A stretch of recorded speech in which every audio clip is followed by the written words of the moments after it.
Hello, everyone. Welcome to the Game Junk Podcast, a monthly podcast about video games by the people who make them. That's new. This is episode number 4 for November 2010, although it is being recorded in December. And my name is Sean. My name is Frank. My name is Andrew. And joining us for this episode, a very special guest by the name of Paul, a.k.a. PC. Welcome to the show. Hi, guys. Long-time listener, first-time participant. Big fan. I'm one of the 76 on Facebook. Nice. So, coming up this week, we've got a ton of reviews. Rock Band 3, Halo Reach, and Fable 3. We've also got a lot of other stuff we've played individually, so hopefully we'll cover pretty much everything that's been released over the past 2 months or so. I can think of a couple gaps, but we'll get to them eventually. See how it goes. And in this month's Hot Button, we're also going to be talking about motion control and Microsoft Kinect. And a little bit later on, we're also going to be counting down our top 5 hockey games of all time. So that should be fun. So I just want to mention real quick, if you want to keep up to date with Game Junk, in between episodes, you can become a fan. You can follow the Facebook page, facebook.com/GameJunk. We've been posting some news stuff there, not super regularly, but I think we're still contemplating a separate website for the show. But for now, that's how you can kind of keep in touch. And of course, you can use the Film Junk forums at filmjunk.com/forum. Lots of good discussions going on there too. So, I don't know, I guess, should we just jump right into the news? Because I know we got a lot of stuff to cover. So, obviously, this is kind of topical. We're talking about Rock Band 3 in a bit. Let's start with this news. Viacom and MTV are reportedly going to be selling Harmonix, who are the developers of the Rock Band games. And I guess, you know, for people out there who are playing these games, you may think, why do I care? You know, who owns the developer? Why does this matter to me? Well, it kind of seems like it might be a sign that music games and rhythm games are on their way out. Do you guys agree with this? I agree that might be the trend. Not that I'm done with them. I'm ready for any music game, and I will buy it, regardless. Now, are you the exception to the rule? Most likely. Probably. PC thoughts? Yeah, Harmonix really raised the bar for Rock Band in terms of trying to add pro modes, and I'm super excited about it, but it is kind of niche. But the party mode's still great, so... Yeah, and it's kind of like they've kind of reached a point where it's like, what more can they add now, right? Like, you've got keyboards now. Like, you can keep adding more random instruments, but... I think one of the biggest problems is, like, saturation of songs. Like, there's so few, like, popular kind of songs everyone's going to want to play.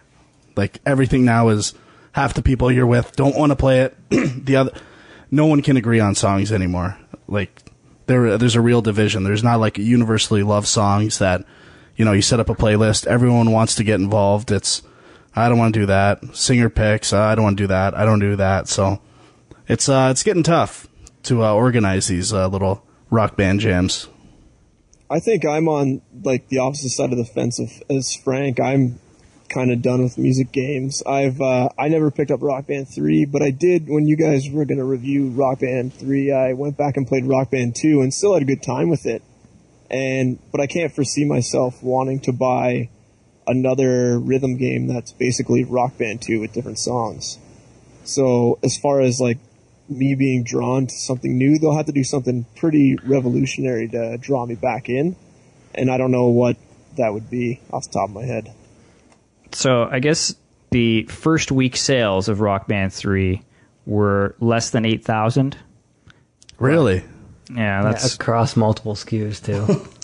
Wow. That's But now, you know, that I don't know how relevant that is. And I mean, one of the big problems, which I'm sure we'll talk about when we get to the review, is that a lot of these peripherals that they were promising, particularly the Pro Guitar, which was a huge selling point for this game, is still not out yet. Yeah, you still can't find it. States, Canada, anywhere.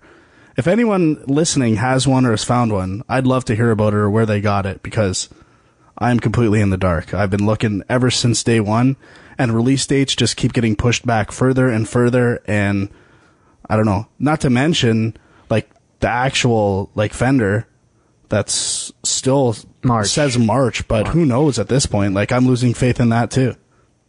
Yeah, and I mean that was a huge thing for this game. Everybody was excited about that, and that's the thing they were, you know, like sort of plugging the most, and you still can't play that aspect of the game. So I don't know how they dropped the ball there. I mean, in the past, it's been tough to get, you know, Rock Band like the first month or two, but this is like... They switched makers. Did they? From, I'm not sure who, but to Mad Catz. Yeah. Interesting. So there was an article, there's a little bit of speculation that EA may have been interested in purchasing Harmonix. They've since come out and said, no, that's not going to happen.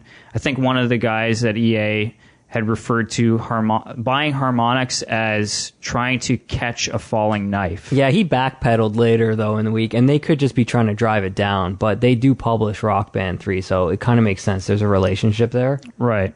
But I did find it interesting that there was an interview with EA CEO John Riccitiello.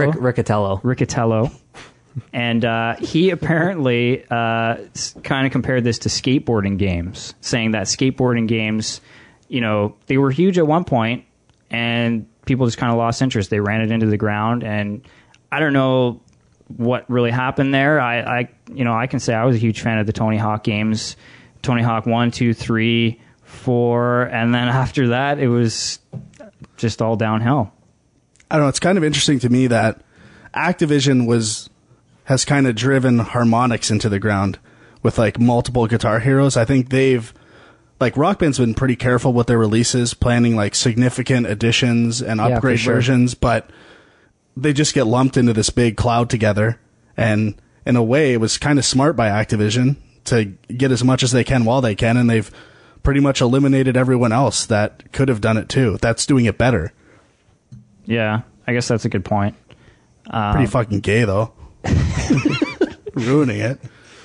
Yeah, so I mean, I guess we'll see what happens. I think the downloadable songs are a big, you know, like you could have maybe sold new games just based on releasing new songs, but the fact that you can download new songs all the time, I mean, it's like, why do you need to buy a new game? There's no reason to anymore. So, yeah, I don't know, kind of interesting. We'll see what happens, but we will be talking about Rock Band 3 in a bit. So I guess the other big sort of sales news over the past month or so was the launch of Call of Duty Black Ops, which I know, Frank, you've played this game. Yep. Now, was this... I know it made like a ton of money, and they said $360 million on its opening day alone in North America and the UK, and 5.6 million copies sold. I mean, I don't know too much how that compares to other stuff. It's big numbers, obviously, but like, are they calling this the biggest entertainment launch in history? Is that right? And I would think so. I think they said that last year about Call of Duty Modern Warfare 2, and then now this is the biggest entertainment launch. So, like, what's the deal with Call of Duty? Like, why is this such a huge seller? I don't know. The multiplayer is really good. Like, I think... I don't see how that experience gets rejuvenated that much every time. But, you know, the weapons do change. Guys are really into leveling up and just like prestige modes and stuff like that. And I get it. I think it's a lot of fun. For me, I have different reasons for not being into multiplayer as much. Namely, there's no achievements tied to multiplayer, so it's hard for me to get involved. But I still do play it occasionally, which says something, that it's still fun to get a group of friends together and play. But I don't know, guys love it online, man. They just leveling up, getting different guns, everything. Like, the first-person market's pretty saturated on the console. Like, there's a lot of options, so it's really surprising that this one somehow... I think the military aspect plays. But they have military aspects too in them, don't they? Like Bad Company and to give credit where credit's due, I think Call of Duty games are the most like immersive and most tight controls. I'd say like I like this. They kind of pioneered the zoom in shooting mechanic and stuff like that, and I'm kind of glad that like they came up with that. They're seeing the benefits of that. But to me, control-wise, it's really good. AI-wise, it's one of the worst games, I'd say. But in terms of like set pieces and, I don't know, recreating, I guess, military aspects, it's pretty unique. But not being boring either. Like having that over-the-top aspect as well is kind of interesting. And I think they do a good job of like alternating modern versus old and stuff like that. They do freshen it up a bit. And yeah, I was going to mention that. Like, I think that kind of keeps it from getting like just when the people are getting tired of playing sort of the modern war, they come out with like an older one, and then they keep switching it back and forth every year. But I think the thing is, like with these first-person shooters, there's kind of got to be a standard, right? Like if everybody wants to play with their friends, you kind of got to pick one game and everyone agree on it. And it just seems like this is the one that's true. For sure. Everyone's agreed on. But yeah, I don't know. It is a little bit like weird. Like, you know, when this game, the night before this game came out, I was going by, I think, a Best Buy, and there was a big lineup of people camped out. Some of them, yes, wearing camouflage. And I couldn't help but think, like, this is kind of worrisome that there's these, you know, crazy military nuts like camping out for this game. But to me, though, it's more kind of like Madden now. You know, you have a new Madden every year. You now have a new Call of Duty every year. It's an event. Madden, the mechanics basically stay the same. That's kind of like what they're doing with Call of Duty now. And then in Madden, you get roster updates. Well, in this, you get kind of like set piece updates and storyline, if you want to call it storyline. Gun updates. Yeah, gun updates. Yeah, I think that's what they're going for. Like they want that yearly kind of subscription idea. Yeah, and it kind of caters to like the people who buy one game a year and just play that game all year. They're the ones buying Call of Duty. Well, I mean, other people are buying it too, clearly, but if you're going to buy one game, and I'm pretty sure it's huge in like Britain and stuff. Yeah, like it's the thing in Britain. So there was one other thing I wanted to mention with the Call of Duty launch, which is there was a commercial that I saw on TV. I don't know if you guys saw it on TV, but it seemed to be getting a lot of attention. And so I guess the commercial, the idea was like it was kind of a bunch of kids or just, I guess, everyday people in like a military war situation with guns. And I'm actually kind of surprised that idea hadn't been come up with before. Yeah. Like, I was like, wow, no one's actually thought of this before. Well, and it also had celebrities, namely Kobe Bryant, among others. And piece of shit. And apparently that, I don't know why it was Kobe Bryant's involvement that in particular people singled out, but people seem to think that this commercial was kind of tasteless. Like, do you guys have an issue with this commercial? No, I kind of actually liked it. But I feel kind of dirty saying I liked it. I don't know why, but I thought it was clever. Yeah, I don't know. I thought they obviously spent a lot of money on it, right? Like that. Was there other people too? Oh yeah, like Jimmy Kimmel. And I didn't know why. I don't know why it got all this attention as being bad either. I mean, it's basically the same as any other big budget commercial for anything else that wants to make a lot of money. I think the Kobe Bryant thing is more just the nature of like sports journalism these days, like trying to make a story out of anything with athletes. Like, yeah, that's a good point. Just finding any excuse to create drama or do whatever. It's absolutely brutal. But I do think, like you said, you're kind of surprised that this idea hadn't been done before. And to me, it's like if somebody had said, okay, I got this idea for a commercial, and it's going to be like a bunch of kids, running around with guns in war, killing each other. My first thought would be, I don't know, that sounds a little risky, a little risque, like I could see being... They don't really kill each other, though. That's true. It's implied. But that's the thing. Like it's attention grabbing, but at the same time, I can see why there's some criticism of this, and especially from people who aren't gamers, who don't really, this is their only exposure to video games, and they just... Well, was there anyone under, like, because it's a mature game, right? Everyone in it was over the mature age. I think so. Yeah, I don't see how they could have let that go by. So that's true, yeah. I don't think that's the case of who actually plays the game, but... I think it would be more interesting to analyze which athletes are which type of Call of Duty players. So like who's Pau Gasol's the whiner that every time you kill him, just the Lakers alone would have been fun to pick on, and like Kevin Garnett's the guys who just don't shut up and you just want to punch them in the face. You mute them every time, but the same kind, you still kind of like how they talk trash. I don't know. That's what I want to see the next phase of this. Applying athletes to their respective Call of Duty. Who would be like the hiding in a corner sniper little bitch? So do you think you can learn something about somebody's play style in a first person shooter? Oh yeah, in any game. Yeah? Oh yeah. I don't know. There's people who do anything to win. Anything. Well, that's true. Well, so what's your play style? Action oriented. Surprisingly, no exploits. Just do what you can. Surprisingly, I would think that myself, not being the most sort of aggressive kind of person, I would be more like a sniper kind of person.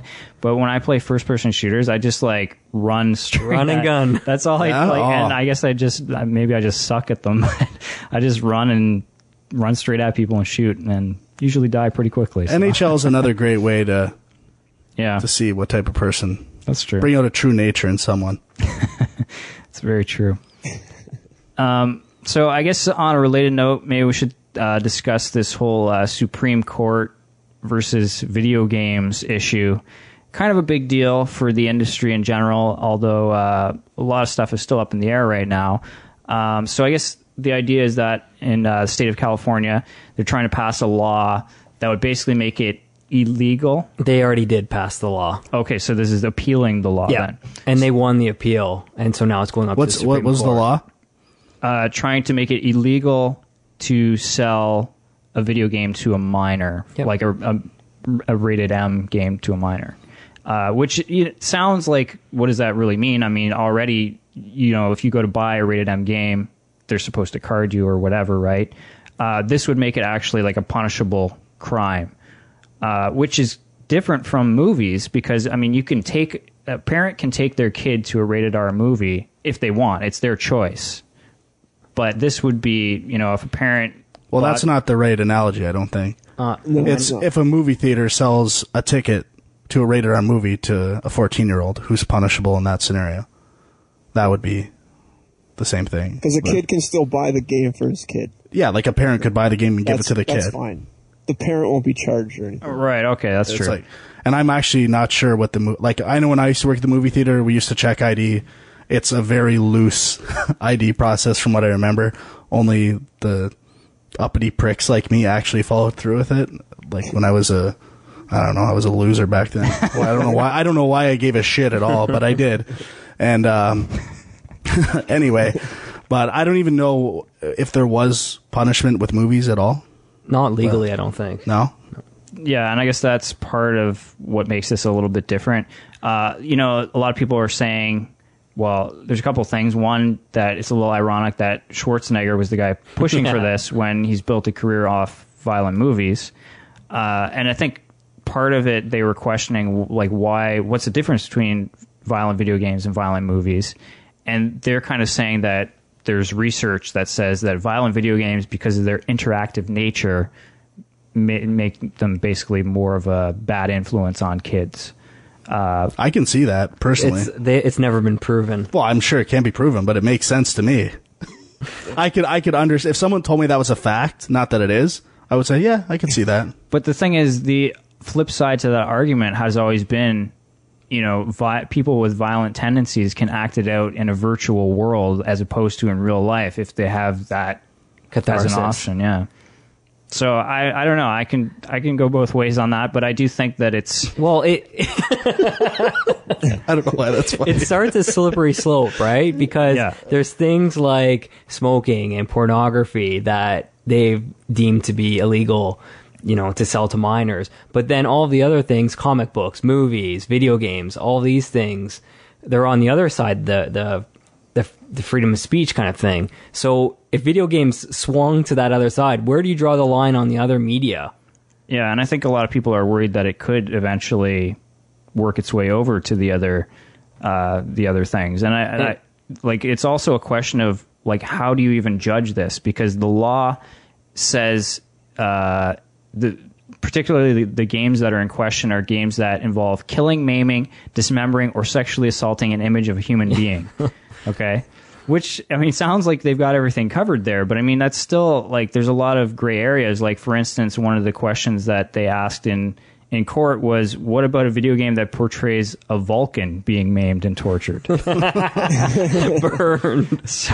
And I mean, it's true. Like, there's so many little gray areas there. Like, you know, there's lots of humanoid creatures in video games that maybe aren't humans, and can you get away with that? Like Halo. Sounds like their lawyers are some big gaming nerds. Does that mean humanoid porn's okay? I think so. Is that in the gray area too?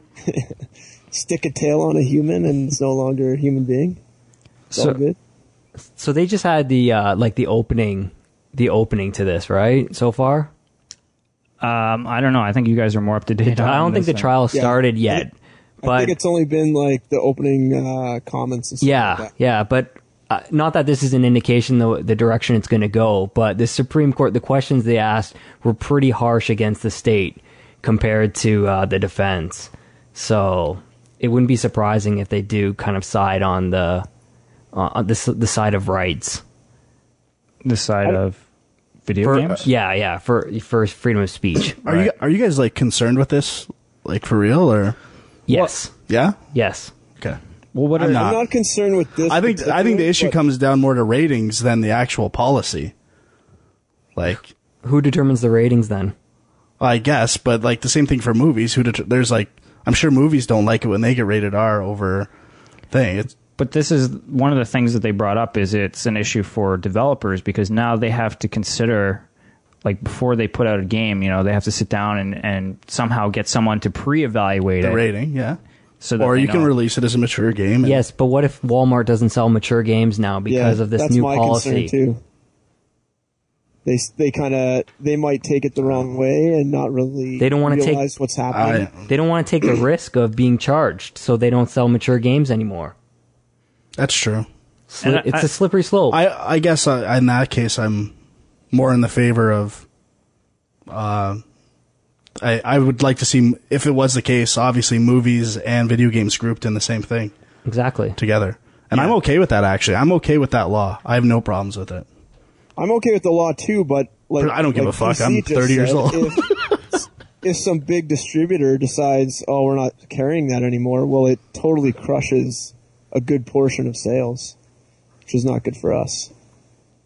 Yeah, I think it also kind of assumes that the video game industry is primarily aimed at kids, which I don't think is necessarily true. It's that's always been this sort of like image of video games for some reason for people on the outside. But I mean, there's a lot of older, like, isn't the average gamer like, it's over 30? Yeah. But don't you think if people want to, like, are going to pay for the game and want to buy it, that Walmart's going to sell it?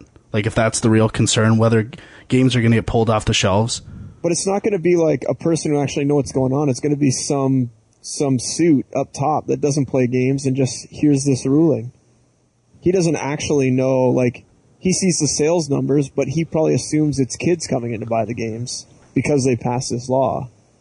So he might go and just say, oh, we're not going to sell them. They already have these systems in place. Like, I don't think it's...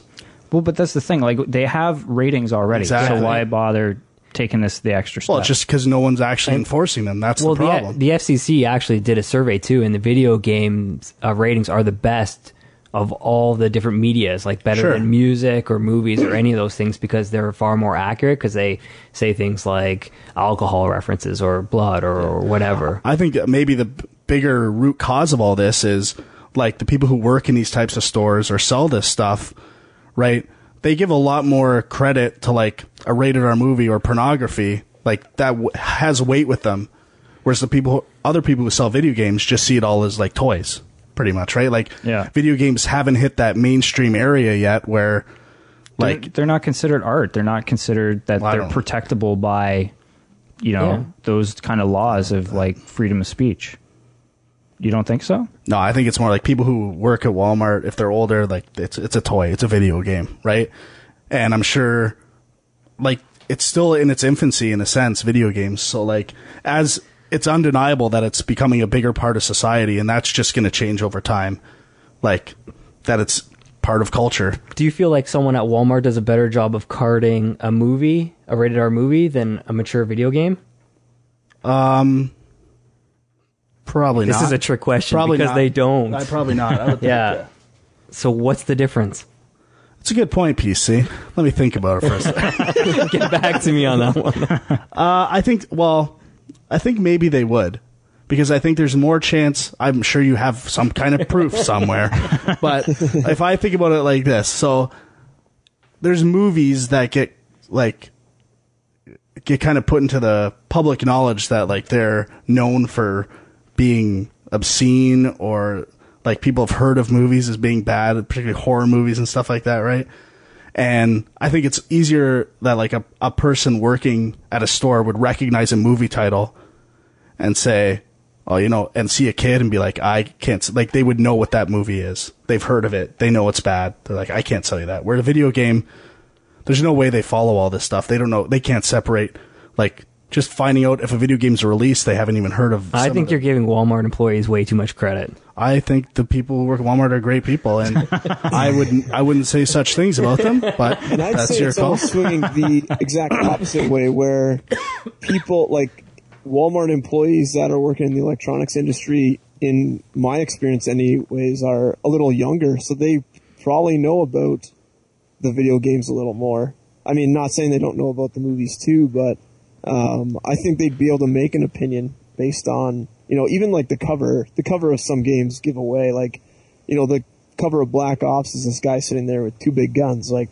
yeah. I'm pretty sure there's going to be some killing in that game. I guess another problem is, and this was a problem when I worked at the movie theater, the people judging who can buy this stuff are younger than who's allowed to sell it, right? Like, I was 16 telling like 17 and 18-year-old people, you can't go see this movie, right? Like, and it's tough to do. That's why most people didn't do it. They're like, oh, you kind of look 18, go ahead, right? Or, yeah, you look like you're old enough to play this video game. Take her for a whirl.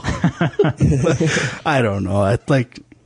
Well, either way, I mean, I think it's going to be hard to say what the exact repercussions will be, but it does set a dangerous precedent. Your website is perfect for describing who cares about this stuff.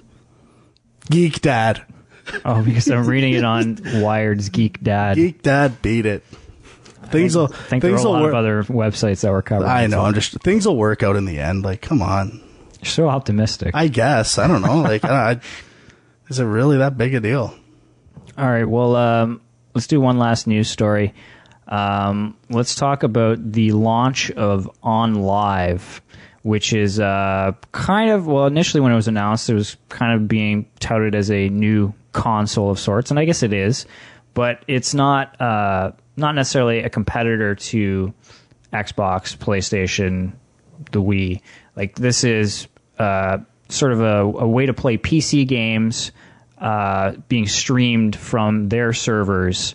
And I guess this week they announced sort of a Netflix-esque subscription service, which, according to this, you pay $9.99 a month, and you basically get unlimited access to all of their games, except for, I think, the brand new games. Now, none of us have really had a chance to try this thing. I don't even know if people are buying this thing, but it is kind of interesting. Do you guys have any thoughts on this? I'm interested in principle. I'd actually be really curious if any of the listeners have tried it, or even for a few minutes. Like, to me, the biggest question is performance, right? Like, right. Can it provide a fluid experience to playing a game? If it can, then I think there's potential there. And I think the biggest potential is for publishers and developers. They're going to see this as a way to eliminate piracy and all that. Like, I think this is something most publishers and developers want, but the biggest hindrance is like the actual experience itself and the widespread access of internet, right? Like, that depends on that completely. And right. For sure, you know, gaming is just finding ways to hit places like in new countries and stuff that might not have internet access, and those are big markets. And like, pretty much you kind of have to make a decision. Either you're going to go on this, right? If you're if you're going to develop a platform, right?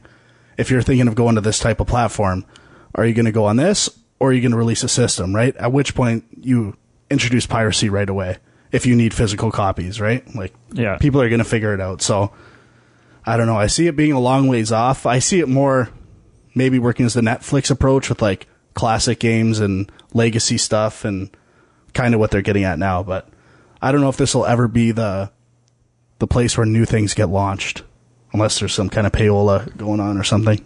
Well, it seems like the future. It's just, is the infrastructure there? Yeah, I think it's a ways out. Yeah, but it's a good stepping stone to it. So I think it's positive. I think it's probably closer than you think, because I mean, everybody's pushing for digital downloads. I mean, you've got stuff like Steam out there, and obviously like Xbox Live, PSN, all that stuff. And I mean, mostly they've been focusing on smaller games, but I don't think they necessarily have to. I mean, I guess there's a question of if people have enough storage space on their hard drives and how long it takes to download these things. For this, though? Well, no, I'm talking about digital downloads in general, but this kind of eliminates that. Exactly. So, yeah, I mean, to me, it's like if I was a PC gamer, I would be all over this. Yeah, you don't have to buy new computers. You don't have to buy new consoles. Yeah, because that's huge. PC games, like you have to buy something like a new system every half a year or whatever. But yeah, it's just, to me, like I do most of my gaming on consoles still, so not as interested. But it sounds like a good idea. I just don't know who's buying this. But I know you're the kind of guy who is sorry, Andrew, that you love the concept of digitization of everything, right? Like you wouldn't hesitate to buy a digital copy versus a physical copy. Whereas I'm kind of the opposite. If I had my choice, I'd always take the physical copy in most cases, except for maybe portable games. I'm a lot more lenient for this for video games than I am for movies. Like I'm still a little bit more of a collector of movies than I am of video games, and that doesn't appeal to me as much. But I think this service is great because for somebody like me, like I play a lot of games, but I don't always get through them all. So it would make a lot of sense for me to just be able to sample a bunch of stuff and play through something if I feel the need to. But I would save a lot of money, I think. But Huckcity, what were you going to say? I think that's what doesn't the $99 a year let you demo the games for like half an hour or something like that? So you can basically, I think you can sample, like, I don't know how many games, but a bunch of games. But then I think what is kind of maybe a big block for people is that after that $99, if you want to buy a game, you still have to pay, like full retail price for it. It's not subsidized at all by that $99. So it's not really like you're saving anything by going fully digital at all. Like you don't even own really the right to that. Like if OnLive goes under and you've just bought 800 games from them, well, you'll never play those 800 games through that service. That's the problem. It's like Netflix though, right? In terms of that's how the collection is there, so you don't own the collection. But the difference is you can't buy a movie on Netflix like full access, right? Like, yeah. And it'd be interesting if there's ever kind of hybrid plans, right, where it's kind of like half online, half OnLive, half Steam, where you have the option of the thing, but you also get like a copy of your own forever. Yeah, I kind of like that. They're doing the digital copy stuff with movies, and it would be pretty cool to offer that for games too. All right. I think just one more quick point. I think also with the games is that the experience is so much longer than a movie, and the price tag's so much higher that, if you lose that game, like say you really like it, you play through it a bunch of times, you could easily sink through, 200 hours in that game. I mean, I think the odds of watching a movie to the point where you've watched 200 hours of the same movie is pretty low. And so I think the value is higher, and you might want that game more than you might a movie. Like, are you saying that there's a bigger risk of losing something if they go out of business because of that, or are you saying that it's better? Yeah, exactly. Yeah, and I think also it's potentially more accessible. Like, I mean, a movie is more accessible, especially now. Like, you can see the transition to DVD, then Blu-ray. They're releasing all the movies, so it's not like, you have a movie from 1980 on, VHS. Well, the odds are you'll be able to find that movie in some other format that you can watch. Whereas with games, like, yes, with emulators and things, it's arguable that you can get the games too, but it's a lot less accessible, I think, sometimes. Yeah, that's true. Okay, well, I guess we should probably move on to our reviews. And we'll kick things off with Rock Band 3. Now, this, I mean, I guess we kind of need to put a disclaimer out there because I don't feel that we can fully review this game in a lot of ways because, you know, we haven't been able to sample the Pro Guitar mode. There's just, you know, stuff that we just haven't been able to do yet because the peripherals haven't been out there yet. And, you know, I think it's a tough game to review just because of the nature of the game. I mean, it's something that, you know, you sit around with a bunch of friends and you play it. I haven't completed the game per se, so I don't know how much that means. But let's get some discussion going here. What did you guys think of Rock Band 3? PC, I know you got some notes. I don't have any notes, actually. Well, you've been preparing. I was very excited about this game, especially the whole notion of Pro Guitar. I'm coming from someone who started playing guitar a year ago, real guitar. And the reason why I didn't keep playing Rock Band 2 for guitar by myself was because what's the point of mastering a plastic instrument? It didn't translate at all. Like, it was still fun in a group setting, but the promise of actually the practicing in Rock Band 3, playing guitar, like those skills translating, it got me so excited. I was like checking every day for more information. And it's been so disheartening to not be able to get the guitar, to even try to know. Right. So huge fail on that part. Now, but I mean, the thing is, do you hold that against the game? I mean, the modes are there, but we can't play them. So I don't know. That's definitely a tricky issue, but even for me, the Pro drums, I know you guys didn't have this issue, but my cymbals double hit all the time. So even when you didn't... Yeah, I read... Still issues. Still don't work. Like, these peripherals are garbage. Like, the keyboard, I will say, is actually... I've had no problems with the keyboard. I don't know about you guys. It's pretty sweet. Yeah, I like... But honestly, I didn't have as much fun playing the keyboard as I thought I would. Like, well, you kind of have to be really good, or you're stuck in this kind of no fun zone. How far did you guys get on Pro keys? Not very far. Yeah, me neither. I tried out keyboard and I was surprised at how difficult I found it. Not like even just regular keyboard mode, not Pro keyboard. But then again, like Alicia was playing it and she used to play piano, so she kind of dug it. And I mean, I guess that's one good thing about having the keyboard there is it opens it up for...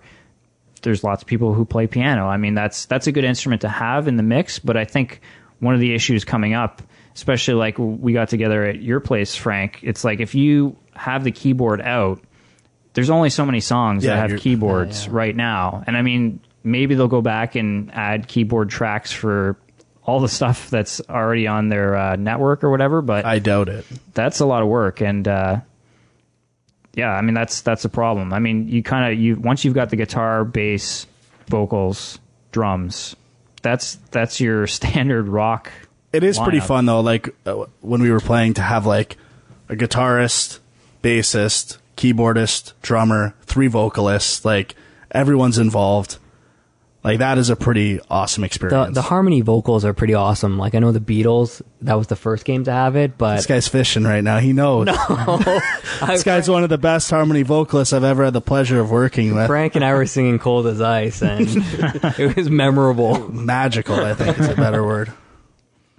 And you find out lyrics you didn't even know existed in your favorite songs. Three blind mice. When I first got the game, too... The whole goals portion of it is so much better in Rock Band 3 than Rock Band 2. And Rock Band 2 is basically like get the highest score you can on different parts. And here there's just so many. You're basically always feeling like you're achieving something when you're playing songs or have new things to look forward to. And then you back out one menu and it's like, this was just on regular guitar. And there's this many goals on, regular drums, pro drums, singing, all sorts of stuff like that. Yeah, it actually took me a while to adjust to the new challenge breakdown of everything. Mm-hmm. I don't know, in ways I still kind of prefer the touring aspect and the actual touring section of that. Did you play that? Yeah, I did too. And I think I don't know why they just don't get more towards rather than putting set lists up there. I guess some people like it, but always having the option for customizable set lists, like to do these challenges. Like if they're worried about difficulty, say you have to pick custom songs of a certain difficulty, or, you know, like, I just hate when I have to play songs I don't want to play. But you know what, though? Like, I have like 700 songs, but I have to play this one song that they're telling me I have to play right now. But I have to admit, I kind of miss that about, like, the original Guitar Hero games. Like, for me now, these games have just become pretty much just party games. Like, I don't play them on my own that often anymore.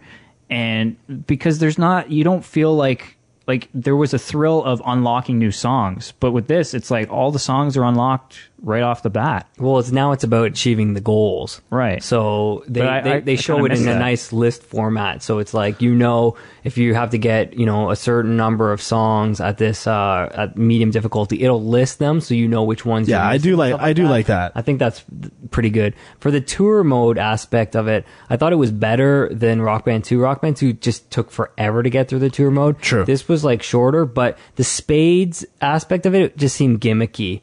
So I'm not sure if people are familiar, but it's basically, you know, you get spades in one case if you deploy at 100%, and it's something the last 3 Guitar Hero games have been doing. Oh, have they? Oh, yeah, for sure. Yeah. And it's like, I think it's just keeping up with that. I kind of like that stuff, but it sucks when, you know, you and your buddy just want to play and maybe also get some challenges and stuff, but they're not that good maybe, and so you're forced to go into like just free play mode for the sake of you're not going to succeed at these things anyway if you're playing with someone who's not that good.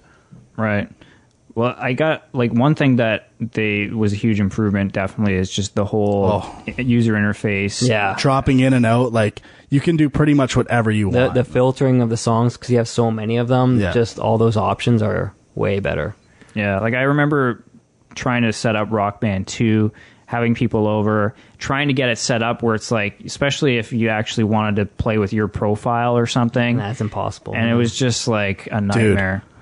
Dude, what about Connect support?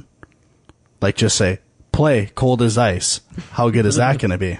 That's going to be pretty awesome. That would be amazing. Like, that's one of the most cumbersome things, right? Like, and it recognizes you as soon as you walk up to the screen. Yeah. And then unless your favorite songs and stuff like that, like that could be really good for a game like this. Like, I know, like, I haven't tried it on SingStar, but I know SingStar, you can like connect with your PSP and queue up songs and like kind of make the experience more fluid. And I think Connect is a great opportunity for that for Rock Band.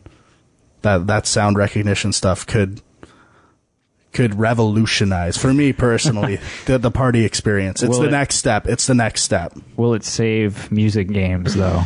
I fear not. So let's talk about, like, what other new stuff did they add in Rock Band 3? Like, because I'm struggling in terms of like actual features. Pretty much the pro modes, I'd say, is the biggest thing, and right. And I mean, I can say I played a lot of the drums pro stuff with the cymbals, and I think it added a lot to me too. It's way, way better for when you're hitting yellow and red. It just feels so much more accurate than... Yeah, and I mean, just getting the real feel of actually having like a hi-hat there and stuff, and like hitting the cymbals is so much more rewarding, I guess, than, you know, just kind of hitting the same sort of sounding drums all the time. And so that was a big bonus. Yeah, I don't know. Like, did we ever try, like, what's the difference with pro vocals? Like, is there? I think it's just the harmonies. I'm pretty sure. Yeah. It's solo versus harmonies, but that's been in Green Day Rock Band and Beatles Rock Band too. So it wasn't really a new feature. Right. Yeah. So I mean, I guess keyboards is the other big thing, which is fun, but again, it's like, how many songs have keyboards, and are you good at playing keyboards? I don't know. One other thing I want to talk about is new DLC. Like, because of the piano aspect and keyboards, like, I got the Bee Gees pack, and I wish I would have bought it for the last time we played. It is amazing. It's so good. Like, for just like a keyboard, like it's something new. Like, it's not a genre that's really been explored that much in Rock Band before, so, and pretty well-known songs, and was a great vibe going through those. And I'm really looking forward to the Billy Joel stuff too. And I love the Doors as well. Like, I've liked a lot of the DLC that's come out since the release of this game. That's what's so promising about the Pro mode too, so that, you know, you can learn these instruments and get new songs and learn them. It really extends the life of the products. Yeah, I mean, that's something that, I mean, we've talked about, just the fact that this game really could be the be-all and end-all of music games, which, I mean, maybe that's another reason why, you know, these games are in trouble, because, again, it's like once you have Rock Band 3 and you can download songs and you can actually learn to play the songs on these instruments, what more is there? Well, they could still make money. They make money off DLC, and then sometimes they also do the discs that they sell in the stores, too. That's a collection of DLC for a discounted price. So there's still money to be made for them. Yeah, I guess it really has to be more about the songs than... Yep. And I mean, to me, I would have thought they would be making a fair amount of money on the songs, but maybe not. What did you guys think about the set list? Because when I kind of saw it, I was just so. Yeah. I know it's totally subjective, but I was just like, for the most part. Yeah, we talked a bit about it, like when it was initially announced, and playing through it, I feel pretty much the same as I did about Rock Band 2, actually. Like, there's some songs I really like on there, and then there's a bunch of songs that I could kind of care less about. And, like, I don't know what it is for me, nothing beats the first Guitar Hero. Like, that, for some reason, that set list, and maybe it's just because it's the first one I played, but even the songs I didn't know, I ended up loving for whatever reason. And the first Guitar Hero game I played was 2, and that's my favorite by far, set list wise anyway. Interesting. So, it's that thing, like the bands you listen to when you're a kid are the ones you love forever, right? The first Guitar Hero you play is the one you love forever. Yep. I will say this though. Oh, sorry, Andrew. Rock Band 3, can you import 1 and 2 into Yes. 3? Yeah, so I got like 1, 2, Lego, Green Day, 4 track packs, and then a lot more DLC. Just not the Beatles. That was Mother's the only one. loaded. Well, that's okay though. That's Yeah, like I'm close to 700 songs now, and it like there's something for everybody. Like it's always a good party game. Like there's maybe that's why you have so much trouble choosing a song. it is For sure. That was a big problem at your house. yeah. So now, did you guys have trouble with like the presentation of the notes? I know, like, I kind of thought we'd get into more of a discussion about this with the guitar stuff, but for the pro modes, like the drums and the keyboards, did you find that it was easy enough to sort of read the notes as they were coming down? Yeah, I had no issues. For drums, for sure, it wasn't that much of a change. Like, it is still, I find, tricky. Like, you see a color, and you just kind of, like, in your head, you just go to the color, and you're not necessarily looking for what shape the color is, so if it's cymbal or drum. But I will say, like, Rock Band seems to be, like, the belle of the ball of music games, so to speak, but I still prefer the feel of a Guitar Hero game for guitar and drums. Like, on the World Tour drums with the 2 cymbals, like, to me, those are the best feeling drums. And just like the loose, I know it's like they're a little more lenient on Guitar Hero with like hammer-ons and pull-offs and stuff like that, but that loose feel, while it might not be as like accurate as playing and stuff like that, it's more fun to play for me. Like, I'm less worried about missing notes and, you know, weird, like really quick chord stuff. They tend to put that stuff aside and kind of make it really challenging tap sections and stuff like that, and that's more fun to me than a lot of the Rock Band stuff. I felt like Guitar Hero was always about like really heavy metal, kind of like really, really challenging, and it just didn't interest me to try to become an expert on this plastic instrument. Different strokes for different folks. Yeah, I mean, Rock Band, I think it just by its nature is more of a party game anyway. So, now one thing too, like I was kind of thinking about this in terms of like one of the things that really impressed me about Beatles Rock Band was the actual presentation, the graphics. Like, I thought you were going to say the song Boys. PC bringing the thunder. Song Boys did impress me, but no, the visuals of Rock Band, the Beatles Rock Band, I thought were awesome because, you know, different songs, they would have like different themes for them and stuff. And I mean, I guess you can do that with the Beatles, but I kind of hoped that maybe they would do more of that kind of stuff with Rock Band 3, and they just didn't, as far as I mean, maybe there's stuff there. It doesn't register in my mind as being anything interesting. No, the presentation wasn't special. I mean, there was 83 or 84 songs in the new Rock Band. I forget how many songs were in the Beatles. It didn't feel like very many in the Beatles, and they were short too. Yeah, I mean, it was definitely a game that you could play through in like an hour or two, but yeah, I guess that was a little bit disappointing, but again, it's like, what do you look for in these games, and what do you want from a new version of these games other than more songs? I don't know, but I feel like it's a solid game. I just don't really know. I feel like people who are into this stuff, they're sold, they're going to buy it. The pro stuff is the only kind of questionable thing that, maybe that's something new that people might want to try out that might sell them on this if they weren't otherwise going to buy it. But again, the problem is you still can't play some of that. And the price entry point is pretty high too to get those experiences. I think that's really scaring a lot of people off at this point too. I mean, especially even for the people who bought, in the past a Rock Band game, like you've got all these peripherals and stuff everywhere, and it's so ridiculous that, I mean, yes, you can add on cymbals to a drum kit, but you can't add them on to like the very first drum kit, right? So but the first guitar still works. Like, they've done a good job of having backwards compatibility with instruments and songs compared to other games. Yeah, I guess that's true. Even the keyboard bundle's pretty expensive, like $130. That's it's more than an old guitar and game bundle used to be. And those pro guitars, one's $150 and the other one's $300. So it still remains to be seen if that's worth it or not. Yeah, you've really got to look at it as like, I'm paying, instead of paying for guitar lessons or something, I'm going to put that money. That's why, and the experience for like that I had with these shit cymbals, like, I'm a little worried to buy a guitar that's going to be a fucking piece of shit. And those cymbals were $50 too. Yeah. Yeah, there's no doubt about it. I mean, it's an investment, and unless you know that you're going to be putting a lot of time into this, it's probably not worth it just to sort of casually play. But I don't know. Any other thoughts on Rock Band 3? I don't think so. Huckcity, you got any thoughts?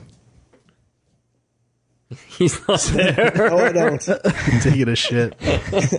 No, I'm here. I was just zoning out. All right, well... I haven't played it, so no thoughts. Yeah, it's expensive, I agree. So is that what's keeping you away from buying it?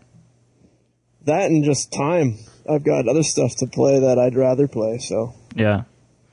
Okay, well, I don't know. What do you guys say out of 4 stars? And if you have any sort of qualifiers for that, let me know, but... I'm going to give it a 3.5 out of 4. Yeah. It's kind of what I was thinking. Yeah, 3.5 to me. It could be a 4 if I had pro guitar and I play and I got a chance to try it out. But in terms of like value for your money, if you do play it, it's got a really long shelf life. Yeah, for sure. Okay, well, let's move on. And actually, why don't we switch up the order of this stuff? Because I know Huckcity, you've played Fable 3. I have. And so has Frank. Why don't you guys talk a little bit about that, and then we'll do Halo Reach afterwards. Sounds like a plan. All right. Huck, why don't you start off? You've been silent for a while. All right. Well, I guess we can start from the beginning, right? Fable 3, basically role-playing, similar to Fable 2. I would actually say more action game than role-playing. I guess that's my first point. I kind of felt like in this Fable, they really lost the whole role-playing element of it, and I kind of felt like it was more just an action game and not really so much of a role-playing game, referring to like the main quest as a whole. What do you feel about I don't know. I think, I guess Molyneux, like, kind of has a different idea of role-playing. Like, it's not so much about, like, leveling and, like, upgrading stuff. It's more about decisions you make changing the world. And, like, you're creating your own person, your own world. And, like, there's stuff like that all through this game. Like, even if you do magic or what you do, like, it morphs the weapons to look different. I personally didn't even look at what they looked like. I could care less. Yeah, neither did I. Right? Like, it really had no impact on the game at all. So, no. Whereas, like, I don't remember my choices actually making the world look different at all, for the most part. The only towards the end, obviously. Yeah, the end is the only part I can remember. So let's say that the game's kind of split up into 2 sections, right? And I don't think this is a spoiler. It's kind of everywhere at this point. Yeah. Like your main path is to get to become the king or queen of Albion. And then from there, as you go through this, you do quests and you earn supporters and you promise these supporters, like, you'll do this once you're king and yada, yada, yada. So it's like politics. Kind of, yes. And then once you're king at the end, you have to either follow through on these promises, which is going to cost you money, and if you don't have enough money, you can't follow through with them. But you're also saving up money for some big event that's going to happen that you need to protect people from. Yeah, right? I feel like we can't even really talk. I know we can't talk about that part, but I want to. That's like one of my main sticking points is the ending, and I want to talk about it, but it's so like tied in with the game. It's hard to talk about. Yeah, but I remember hearing a lot in the early reviews about how that decision aspect is cool and stuff like that, and I did like it. Like, it's a different flavor for a game. The thing I don't like, and this is a personal quip, the fact that there's an achievement. Oh no! Oh, Joel. for doing all the right things. So it's like, I have to get that achievement. I can't not get it. So like, I'm kind of already pigeonholed in my choices. Like, at least with the old Fable game, you could kind of choose to do all one way or all the other way. You still had that choice as long as you kind of committed to it. But I don't know, man. I was a little disappointed with that. So yeah, actually, you know what? Let's rewind back to the very beginning. Let's do it. I got tons to say at the end here. Okay. But when I first started playing this game, I actually really liked it. Like, everything up to the whole king thing. And actually, I liked everything up to where, right before you went to like that desert world. Yeah, that was the sea. As soon as you traveled in that boat, I kind of lost interest in the game. Everything up to that point, I felt totally immersed in the world. I enjoyed the quest. I enjoyed interacting with everyone. I still didn't really understand the point of interacting with a lot of people. Like, the friend quests and getting gifts from people, I didn't really get. Yeah. I spent most of my time just gaining money so I could buy property, which get me more money. True. And just kind of repeating that process and doing quests in between that. And I enjoyed it. I felt like the environments were really well done. The one thing I really like about sort of Molyneux's style is that he dangles the carrot for you a lot.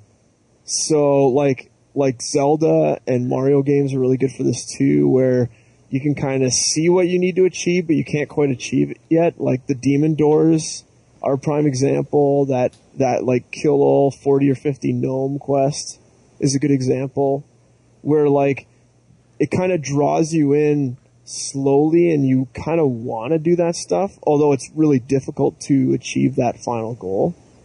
And I like that. I think it adds a lot to the game and a lot of replay, or at least distance to the play. I personally didn't go through it all, but I feel like that really adds to the experience as a whole, that it is there. Yeah, I really like the whole tone of the game. Yeah. The art style, the sound, the voice acting, the humor. I liked Fable 2 a lot, and I really like that about this game as well. For me, I liked the ideas behind the quests, I guess, and some of the side quests in particular. But for me, I like the combat system itself, but I found when you're fighting bosses in particular, it's just these wave after wave, and the bosses are just like every other enemy, except they shoot some projectile and have way more health. And I just found those fights to be completely cumbersome, and there was no creativity to those whatsoever. Yeah, and that's the biggest, I really like the simple combat with the button dedicated to melee, ranged, and magic. I think it's awesome, but there's just no variety to the enemies whatsoever. So how did you go about combat? Did you sort of pick one and kind of stick with that for the whole thing? One type, melee, attack, or magic? I kind of, went from one to the other to the other. Like, I mixed it up a lot. Just because, well, I kind of leaned towards magic and ranged weapons at the beginning because I was trying to get the don't get knocked down achievement. and at the same time still get like kill 500 with each weapon, each type. So, right. You know, it was a balanced achievement run. I did almost exclusively magic. The only time I used my gun was to shoot those gnome things. I did find magic was pretty OP in this game. Like, if you just wanted to sail through it, magic's definitely the way to go.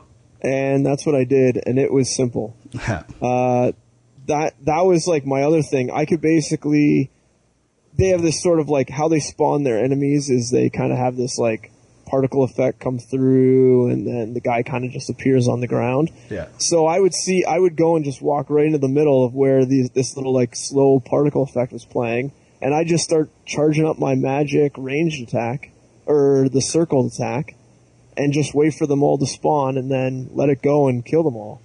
And it wasn't really a challenge. I don't think anyone really got that close to me the entire game. The only time I had problems was, like you were talking about, where you run into an enemy that can throw something at you. Yeah. And then they would just kind of sit back. And it just feels cheap almost. It's not even fun. Sit back and huff shit at you, and the other guys would be sitting there trying to attack you, so you just spend the whole time dodge rolling out of the way.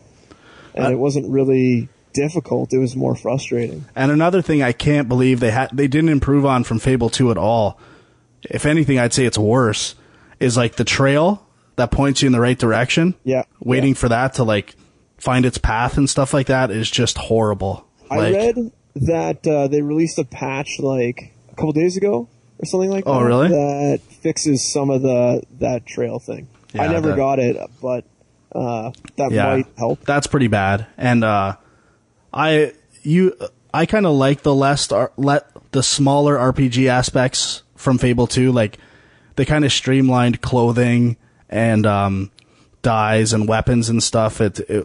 Like in Fable 2, it seemed more about like quantity over quality, and I think I'm glad they addressed that in this game. For me personally, I could see how an RPG lover might not like that as much, but it made the experience more enjoyable for me personally. See, for me, I didn't use the clothes at all. You were forced to use the clothes at the beginning, you were forced to use the clothes near the end, and that was the only time I switched my clothes. I think you guys can guess why I was into the clothes. Because you love clothes. No, achievements, bud. Come on, man. He likes dressing up. I don't know. I don't have much else to say. Like, if you like Fable 2, I'm sure you're going to like Fable 3, which I did. That was it. I liked this game. I found there was a lot of stuff that they kind of put in just because they had it, not because there was a reason to put in. Oh, actually, there was one thing I wanted to say. I think the interaction system and the friending and like relationship stuff is way more cumbersome than Fable 2. Like, the old radial menu, I thought was way better than what it is now.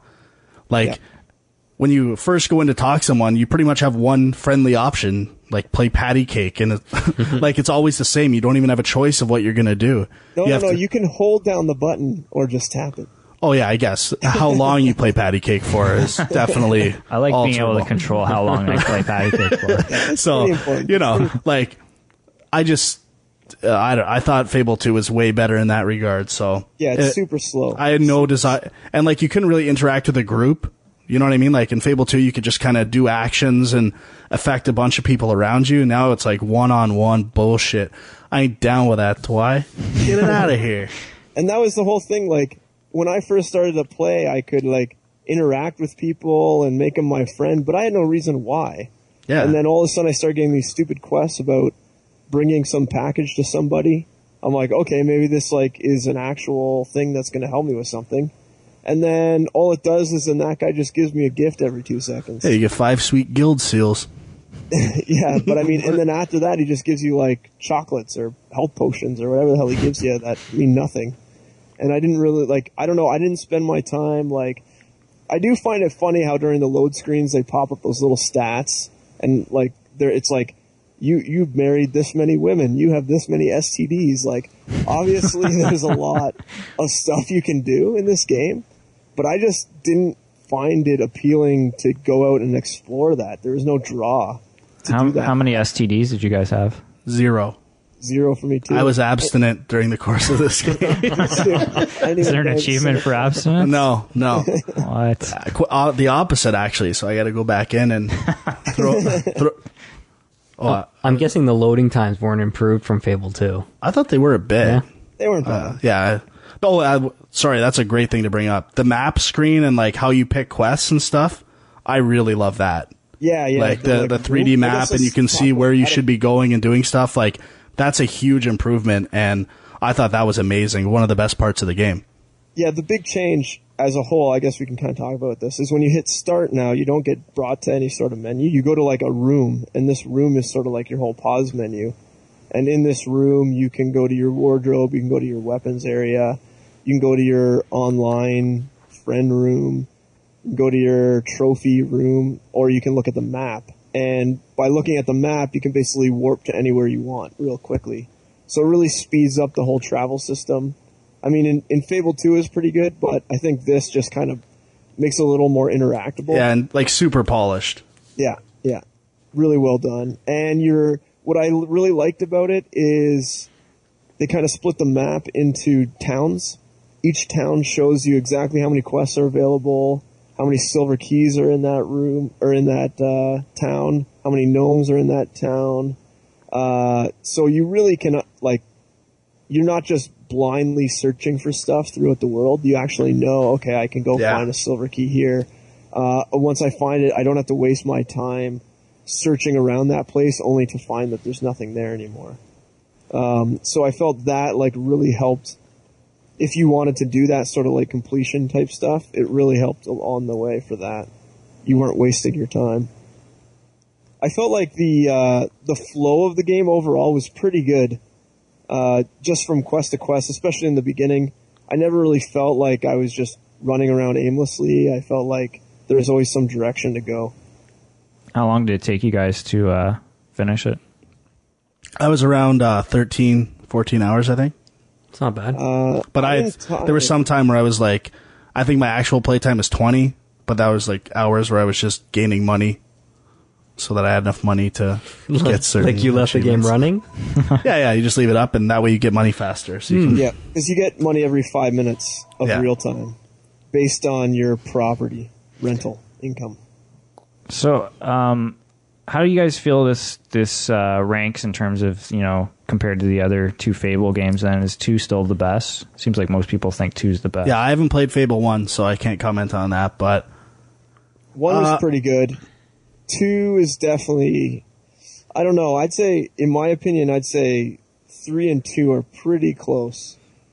Yeah, I would agree. I think it's a case more that Fable 2 was the first, Guitar Hero was the first one I played, so it holds a little more bearing. But I think as an overall experience, I think Fable 3 might be better. Yeah? Yeah. The only thing, I've only played a bit of actually the first one, and I just remember when that game came out, there was a lot of hype about how much the world changes, how much you can affect and stuff, and it kind of never really delivered on that. But there was still some fun stuff to play around with in it. I don't know. I guess that's another problem with this game. It's not that much different than Fable 2, but, it seems like when a game has a sequel, they tend to improve upon things, whereas this one, they made drastic choices, and some were for the better, and some weren't. So it's kind of like pulling at opposite ends. It's not an across-the-board better game. Some of it's a lot better, some of it is just annoying. And yeah, like hand-holding? Yeah. What the hell is that? Brutal. No point at all. So there's a mechanic in the game where you basically have to lead people. It's basically like a follow quest. Go find a person, bring them back to a certain point. But how you do it is you actually have to physically hold hands with them and draw them back to the spot. So it's not like you can just sprint up ahead. I mean, you can run, but you have to carry this person basically. And luckily they don't slow you down or anything, but I just found it kind of useless and pointless. They were basically just trying to show off their system for holding hands. Their hand-holding tech? Which is poor. Every time you go up a stair, you lose them and they catch up. It's horrible. Well, if you run, falls behind too. All right, Huckcity. What are you giving this game out of 4? I was going to give it a 4 out of 4, actually. I really liked it. But I'm going to drop it down to a 3 out of 5, or 3.5 out of 4, just because the ending kind of ruined it for me, actually. If they had stopped it right before that desert land, which is probably about the 3/4 of the way through the game, I think I would have given it a 4 out of 4. That desert stretch is pretty long. Yeah, it really ruined the game for me. And I wouldn't say ruined, but it knocked it down a notch. Yeah, I'm going to get... Oh, sorry, continue. Go ahead. I'm going to give it a 3 out of 4. I enjoyed it. I'm not that eager to go back in and do all the side quests and stuff. I might at some point, but Fable 2 I played for a long time, just doing everything there was to do in the world, DLC and stuff. So I'm kind of fabled out at this point, I'd say. Yeah, me too. Fair enough. Okay, so I guess we'll jump into our third review of the show, which is Halo Reach. And I got to put a disclaimer out there up front that this is another game where there's a lot of elements to review, and I didn't play very much multiplayer. So for the most part, I'm going to be basing my score on the campaign, which I know is weird. A lot of people buy these games strictly for the multiplayer. But that's me. I don't know what your guys' experiences were. But so let's see. This is a prequel, I guess. But technically the 5th, well, unless you count Halo 5th. Wars, but it's the 5th Halo game. The last one that Bungie is going to do, I believe. For me, I was kind of, I don't know, like Halo 3, I never actually finished. And I may go back to it and finish it, but I don't know, I guess by the time I got to part 3, I kind of felt like I had done everything I could do in Halo, and they weren't really offering me anything in terms of new experiences. But I feel like Halo Reach actually stepped it up a notch. There's a lot of new stuff in here, a lot of variety in the campaign mode. Like every level is something different. You're just wondering what's around the corner. You're never getting bored of just fighting waves of enemies or anything like that. Overall, tons of vehicle stuff. Yeah, and I mean, maybe we should start by talking about that. Vehicle stuff that keeps the heart of the gameplay the same, right? It's not like a totally different game. Yeah, because I think, there's a lot of first-person shooters out there, as you mentioned before, PC, and like, I think Halo definitely got a following because it was the first awesome game for Xbox. And it had the whole 2 items, the strategy of like what weapons are you going to take with you, and kind of stuff like that. That's true. And I mean, it was kind of the first really good console first-person shooter as well. But I think for me, the big thing that always hooked me initially, and kind of in this game, they reminded me why I love it, the vehicles. I mean, the vehicles, like the first time I drove a Warthog in Halo 1, the controls for it were just so fun. Like, it took a little getting used to, but you never get bored of it. And then in part 2, they introduced a lot more of the flying vehicles and stuff. And then now in this one, they've even got like a level where you're literally flying like a spaceship in space, and it's pretty fun. I'm glad there weren't too many levels like that, but for one level, it was a lot of fun. There's a level where you're flying a helicopter from like building to building to do different missions, and that was awesome. A lot of variety and a lot of cool vehicles. So also the items too that you could get, like the jetpack, yes, and things like that. That was a nice addition as well. Yeah, to me, the thing that separated this from the past 2 or 3 Halo games was the environments themselves. Like the scope and like just the quality of them reminded me of Halo 1. Like why I loved like the first time you land on the like Halo itself and you're looking up and stuff, like and seeing that's the ring. Yeah, that's what those environments felt like to me in this game. And I love the look. And once, this is a small thing, but I think it would, like, going forward, I would like to see more of this. Like some of the weird wildlife and stuff they incorporated on the planets and stuff like that. That was something never in a Halo game before, and I would love to see tons more of that stuff, like making it feel like a breathing planet, which most Halo games, well, they did. I'm surprised it didn't stick out more to me that there was except for these Covenant creatures and stuff, there was nothing living on these planets at all. And it was good to see that kind of aspect, making these places seem more believable and, you know, immerse you in the story a bit more. Yeah, I think one thing that one complaint I've had about past Halo games is, yeah, there were some awesome environments in like the first Halo and stuff, but there were also some levels that were pretty repetitive For sure. too, where you're just like in a spaceship and just like metal corridors over and over again or something. And this game like completely strays from that, and like there's something new in every level. They did a lot of, I guess partially because it's a prequel, a lot of it feels like it's kind of based in like a near future sort of world, like a world that you recognize and know. And that was pretty cool, like sort of like bombed out like buildings and stuff. All that stuff I thought was added a lot to the game for me, and kept me interested for sure. Going back to what you're saying about some of the new power-ups and stuff, I thought that was an interesting thing. I know that probably adds a new twist to the multiplayer as well. And again, I don't really have a lot of experience with that, but I think that's definitely a good thing for them to add. Because, I mean, like you said, Halo was always kind of minimal as a first-person shooter because of the fact that you could only carry 2 weapons. And I know, like, for one of them, they added the dual wielding and stuff like that. They took that out in this one. Right. But adding that power-up was kind of just enough that there's something new, but it doesn't completely derail the basic design of Halo, I guess, you know? So, yeah, like you've got like a hologram, which is useful in a lot of situations. There's the shield lockup, which I didn't use that much, but... Ooh, I did a lot. Yeah?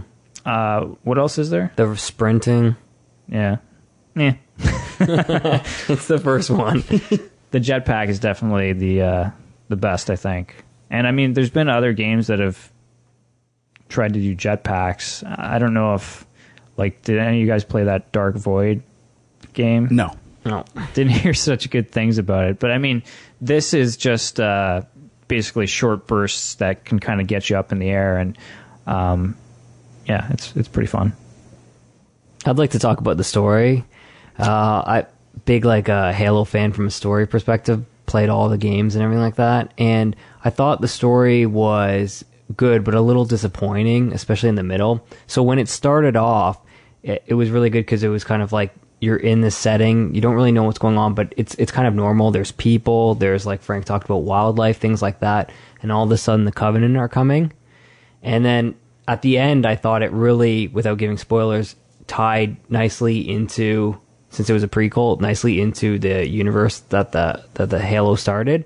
But in the middle, it didn't feel like they advanced the story really, and it didn't feel like what they were trying to do in the missions necessarily served that ultimate goal. It kind of, especially like that space mission, it kind of really felt out of place. Like all of a sudden I'm going up to space and then I'm coming back down, and yeah, I kind of thought that was going to lead somewhere, and it really didn't. Yeah, like it made for some cool moments. Like actually, one of my favorite moments in the game, which I don't know why they didn't stretch this out more or do more with it, but like when you land on that ship and then you're supposed to go inside and like do something, when you're on top of that ship and there's like no gravity and those people come out and you, like, really you just have to go inside the ship and that's it. But it's like, it was a lot of fun just jumping around on the ship and being like kind of, you know, in space but on top of a ship, like fighting enemies. That's pretty awesome.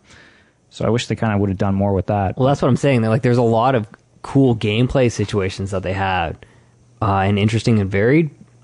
Like I loved when you went on the jetpack and you jumped onto that spire and then you went up it to kill the guys up there. It just didn't really it didn't seem cohesive with what the story was trying to get at. It just seemed like, okay, now we're going to go here. Okay, now we're going to go here. Now we're going to go here. Yeah, well, I think that I have a lot of problems with, like, I don't know if it's, I would say first-person shooters in general, but like it's a problem, I think, for a lot of games where you kind of have this bigger story you want to tell, but then you're only moving the story forward in the cutscenes, right? Yeah. And like I know there's been lots of games, like I know, I guess some of the Call of Duty games have done it, and like Half-Life 2 a little bit, where it's like you have more of these scripted moments during the gameplay, so that you're kind of reminded that what you're actually doing in the game is still tied to this story. And I'm a big fan of that stuff, but Halo has never really been big on that. See, I thought Halo 1 was really good for that because it was like you went from the Pillar of Autumn down to Halo and you traveled kind of through this planet, and it didn't seem like there was often times where in between a chapter, all of a sudden you jumped to this totally new location. It was kind of like you were traveling over this planet and you didn't see the gaps.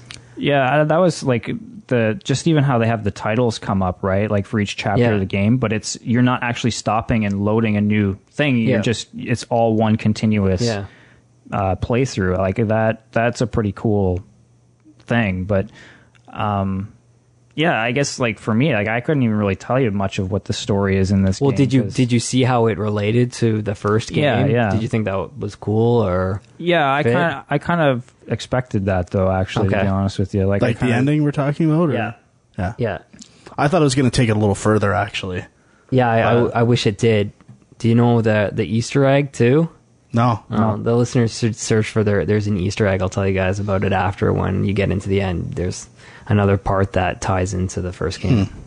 Interesting. Nice. Intriguing.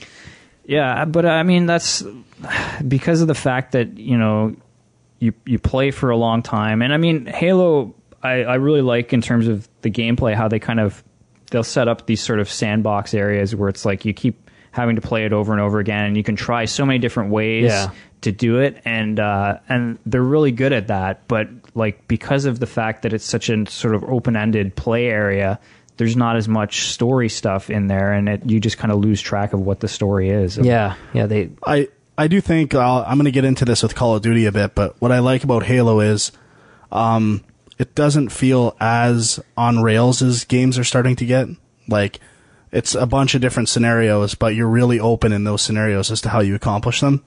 Where I find with games like Call of Duty, you have to follow a certain path or you're going to get tuned or not something. Not as much as a sandbox. Yeah, exactly. And I think that's the finest line that games going forward are going to kind of walk, like hand-holding versus like scenario with still story in between. And I think Halo did a great job of, not feeling on rails at all. Like I was in control, but still like having huge moments. Like, because that's what the on rail stuff is all about, right? Having these spectacular moments that you can like, do you remember this? Do you remember that part? Right. And Halo kind of organically creates those spectacular moments. It's not like forcing them down your throat. Like you're generating those moments yourself. Yeah. Like your playthrough is going to be, you're going to remember something you did that nobody else did in their playthrough or whatever. So while I have some issues with the pacing of the story, the pacing of the game I thought was really, really good, especially how they broke it up. It seemed like most chunks were like 45 minutes to an hour, and I don't get as much time to play video games in terms of continuous time. So it was great to like kind of know, okay, I'm starting the chapter, it's going to take me about an hour, and then I'll stop it, or I'll go on and it'll take me another hour.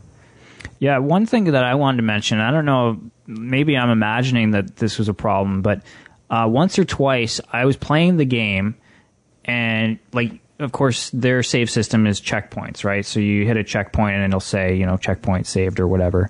And actually, I had something else I want to say about that after. But a couple times I would quit the game and not go to save and quit, and I'd come back and I would have lost all my progress. You have to save and quit. That to me was a little weird. Like the checkpoints auto save as you're going, but if you don't actually put save before you quit the game, you lose your progress. That's kind of weird.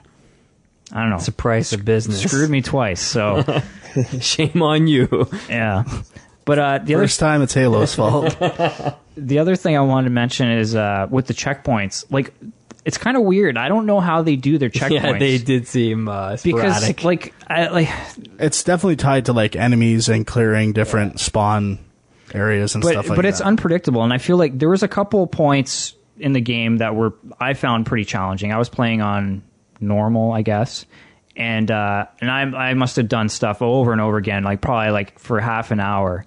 And I would feel sometimes I would get to a point where I swear I had done that exact thing before, and all of a sudden I get a checkpoint. Yeah, and I'm thinking to myself, did the game adjust because I've been dying so much? No, I've all Halos have been like that. It's kind of right place at the right time, checkpoint stuff.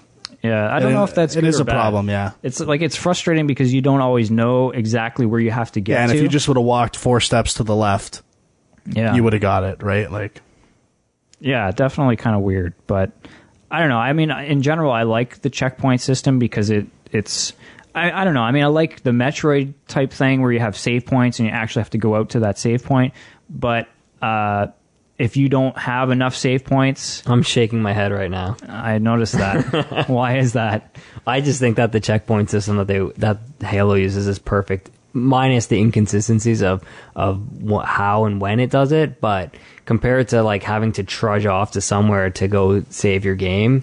I think as long as there's enough of them placed... I like being in control and sort of being able to know, okay, I have to go here to save, then I can continue on or whatever. Whereas with Halo, it's a little unpredictable, like I said, and you don't necessarily kill all know. the enemies and then the checkpoint will happen.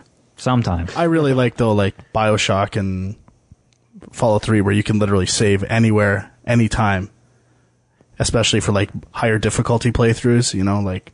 If you do something really well, like killing... You know why I don't like that as a player is because then I find I'm pulling myself out of the experience constantly. I can see that, yeah. To save. Oh, shit, I gotta save. And the checkpoint system doesn't let me do that. It's just like, I'm going with the flow. That's a really good point. I agree, but I guess the only time I do that is when I play, like, on the hardest difficulty. Yeah, I could see and that. That's when doing the same thing over and over again makes you, like, super frustrated, and that pulls you out of the experience, right? Yep. So... I can definitely see a case for both. But on a normal playthrough, I think checkpoints is the best way to go. Yeah, I think like quick saves, some people kind of feel that in some ways, you know, there's definitely exploits. It's an there. exploit, yeah. But you can also fuck yourself too, like saving in a spot where you're going to get hit by a bullet or... Exactly. That's very true. So, I don't know, any other thoughts on... Like, overall, I thought the polish level on Halo Reach was pretty impressive. Did you find when you jump back into the campaign, though, like, it took a long time to load? Load a new level? Like, when you're, like, to resume the campaign, like, there's that bar, like, you're in the hub. Yep. But it took forever for my game to load sometimes. Honestly, I'm not even joking, one time it took 5 minutes, and I don't know if it's, like, just, like, a weird issue or a glitch or, like, a bug, but... I was waiting for 5 minutes one time to be ready to start a level. I do remember it taking quite a while, Yeah. Are we going to talk about the multiplayer at all, or we can talk a bit? Yeah. Have you guys played? Yeah, I've only. Can I just step in on the single player? For a sec? For sure. So I didn't play Reach, but I played all the other Halos. Big fan of 2 especially, and the two things that really stood out for me were atmosphere and the AI. I'm just wondering, did they sort of raise the bar in like AI in particular for Reach? I know Halo 3 definitely did in compared to Halo 2. I'm just wondering. I didn't notice it myself. Like, the bar's always been kind of high, and I think it's getting tougher to pull out what the new stuff is. But in terms of like immersiveness, the thing we didn't talk about was the music, which I think was one of the best. Like, there's obviously that Halo music, right? For sure. But this one was one of the best, I thought. Yeah. Yeah, they had some cool sort of more ambient stuff in there. Like, I don't know. I'm kind of torn on whether or not... Like, I remember Halo 2 especially had a lot of very over-the-top rock music. Yeah. And sometimes it's a little cheesy, but then other times you're kind of like, I want this rock music. So, but I thought this one was definitely a little more subtle than previous ones, which I liked. For sure, the atmosphere was there, Andrew, though. Like, in terms of the environments, just feeling more alive, more movement, things like that. Yeah. I would say, with maybe the exception of Halo 1, which I haven't played in a while, this was my favorite campaign, by far. Yeah. Oh, really? Yeah. Even over 2 and 3, Yeah, big time. I might have to... And ODST? Yeah. Big time. I agree. ODST was an overrated game. The pacing in ODST was really off. Yeah. It was basically like if you took... Well, people might not have played that, but the ODST, the flashbacks, that's what this game was all. Just like all the time. Really cool, interesting set pieces or challenges or something new vehicle. Yeah. Right. So, like, in terms of multiplayer, I think I played one, like, actual competitive match. And, you know, it's pretty much Halo fare. Like, I don't play as much Halo multiplayer as other games. I want to get into it. I just haven't had the time. But I did play Firefight, and I love those modes. And I thought, like, the level designs for the Firefight were awesome. And I played I think all the levels at one point. I'm pretty sure I did, and I thought they were great. I getting friends together and playing that, I would be up for it anytime. Yeah, there's so many options too for the firefight that you can pick to just create new game types. Like everyone has rockets or whatever, and it just puts a whole new spin on things all the time. So the firefights, a really cool kind of co-op-y mode. And then the whole multiplayer, there's just so many different options. I don't like playing by yourself, really. I'm more of a team player. But it has that option. It has team games. It has games like Capture the Flag and all sorts. There's just so many options. And that's not even getting into the whole Forge. I didn't try it or anything like that. But the ability to build your own levels, to save them, for other people to download them. It's just, there's so much that you can do. Like in terms of like a value, it's awesome. Yeah. I mean, this is another one of those games that it's like if you buy one game a year, you might want to make it Halo Reach. But I mean, that's stuff like that is like, I hear that and I think that's cool, but will I ever do that? Probably not. I don't know. I don't know how. But there's some people who might. Yeah, right? It's got something for everything. Yeah, I guess that's true. And I mean, like, it's tough to say you don't want that stuff because, I mean, why not have more stuff in the game? But my biggest thing is with multiplayer is I'd want to play with my friends, right? Like I love the party aspect to Xbox Live and just having a party with your friends. But then the party system, like Halo perfected that whole system. Exactly, you being in this group and you go and play different random people and stuff like that. I think one of the hardest things is organizing people to be playing the same game at the same time. Like, if I've already fired up and then I see someone else come online, I'm like, they're like, hey, you want to play this? Not really. I think I'm just going to keep playing this game I'm playing right now. Like, it's the whole switching of and that's where I think digital stuff, if there was ever, that is where it's going to be amazing. Like, if you have all your games on your console downloaded and you're like, I want to switch to this game right now, boom. Right, that could be insane. That's true. That's pretty awesome. I got one question about the multiplayer. The final level, that sort of landing pad, is that like a level in multiplayer? Do you know? I didn't play enough. I believe so, yes. Because like I played that so much over and over again on single player that you have it down. You'd smoke guys. Yeah, and I just started thinking about it, and I thought this would be pretty awesome. Yeah, I'm almost 100% sure that is. Yeah. Okay. Cool. Any other thoughts on Halo Reach? Great game.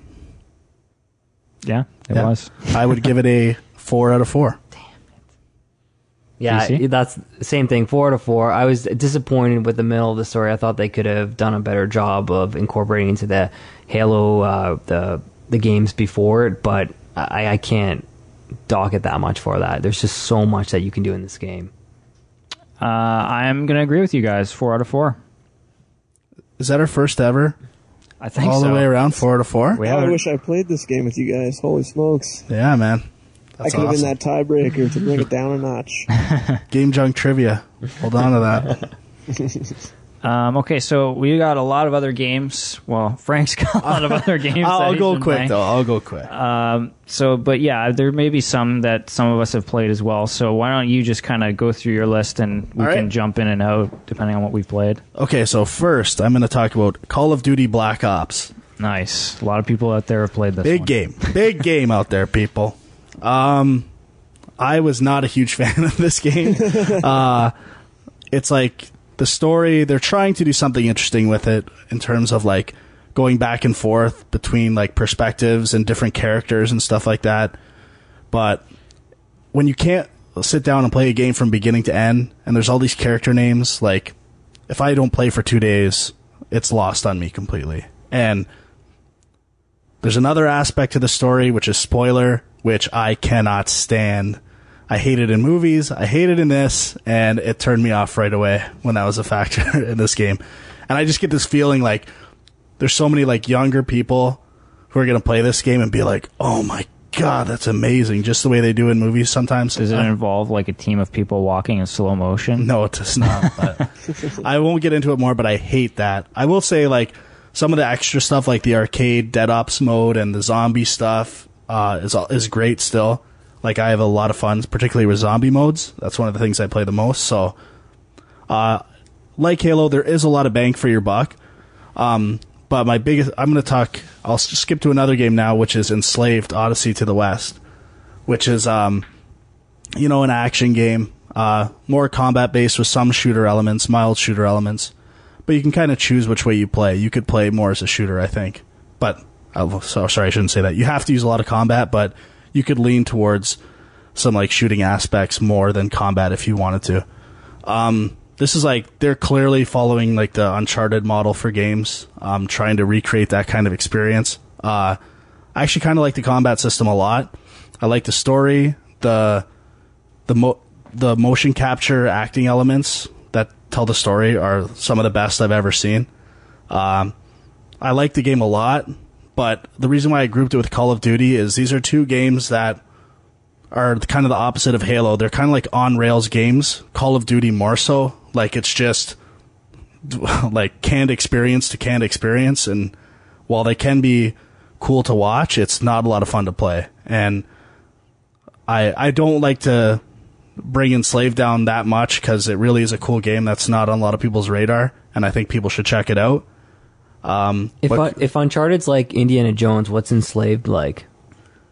Well, a guy I was talking to today at Entertainment Overload said it's a human version of Banjo-Kazooie. There's this like big guy who I guess would be Banjo, and this girl who would be Kazooie the bird, and you're kind of protecting her and making it's got some cool story elements. It's definitely like what are the environments? A lot of platforming stuff. Where is this set exactly? It's like the future, post-apocalyptic, but like really colorful and bright, like not your typical washed out post-apocalyptic stuff, but interesting. So it's like really colorful. It looks really good. There's a lot of platforming stuff, but again, kind of canned platforming things, like cool, but not that engaging. I just like on the topic of the on rails stuff. Like, I think that stuff can work really well. I think the problem is if you have to play something over and over again and you keep seeing it happen the exact same way. Yeah. But if you only see it once, that's fine. Awesome, sure. Yeah. Like, and I think Uncharted does a great job of this, of like, they have some spectacular moments, but there's still that scenario-based stuff, like a Halo. Right. And they do a great job of mixing that up. But I would say Call of Duty is terrible for it, this one in particular. Like, there's parts where you're just, like, kind of quick timing stuff, and, I don't know. It's cool looking, but not that much fun to play, I found. I played Super Meat Boy briefly. I've only done the first world, kind of, but... I've done, like, a world and a half, I'd say. Yeah, and I'm loving that game. Yeah, I was a little bit hesitant because the look of the game, obviously it's kind of like a retro platformer kind of thing, and it's another downloadable title on Xbox Live, and that obviously I was totally into, but then I kept hearing about how it's really hard, and I like to whine about how games are too hard sometimes, so right away I was like, I don't know, it sounds like it's not a fun hard to me though. It is. That's the thing. Like the closest comparison for me is N+. If you played that game, I think it's kind of the same. Like each level is very short. You just have to get from one point to the other by jumping back and forth and avoiding obstacles. And if you do it right, it may take 10 or 15 seconds tops. Sometimes even shorter than that. But the thing is, as soon as you die, you're right back at the beginning of the level again, trying again. And like it never gives you a second to even stop and think you're frustrated because you want to try again. And that's it. It just hooks you. And it's one of those games like classic game design where you generally think it's your fault, not the game being cheap, right? Like, you could have done that. I fucked up, not the game. And those are the most fun games to play, pretty much. Yeah. So I haven't played enough to fully say, but I was loving this game as well. All right, I ripped through Costume Quest, which is amazing. Like, amazing. I love this game. That's probably my most anticipated DLC right now. I'm totally on board with you right there, Frank. Wow, you guys are selling me on this. It's like it's not too long. It's like you never do the same stuff too much. Yeah, the humor, the look of it, the creativity of stuff. I just really love this game. I guess it is kind of simple. How much is it? Like, I think it was $15. Yeah, it's kind of expensive, but I don't know. To me, it's exactly what I'm looking for in an arcade game. There's a December sale. If you buy 2 games, you get 400 points back. Nice. It's only certain games, though, but I think that one's on it. Nice.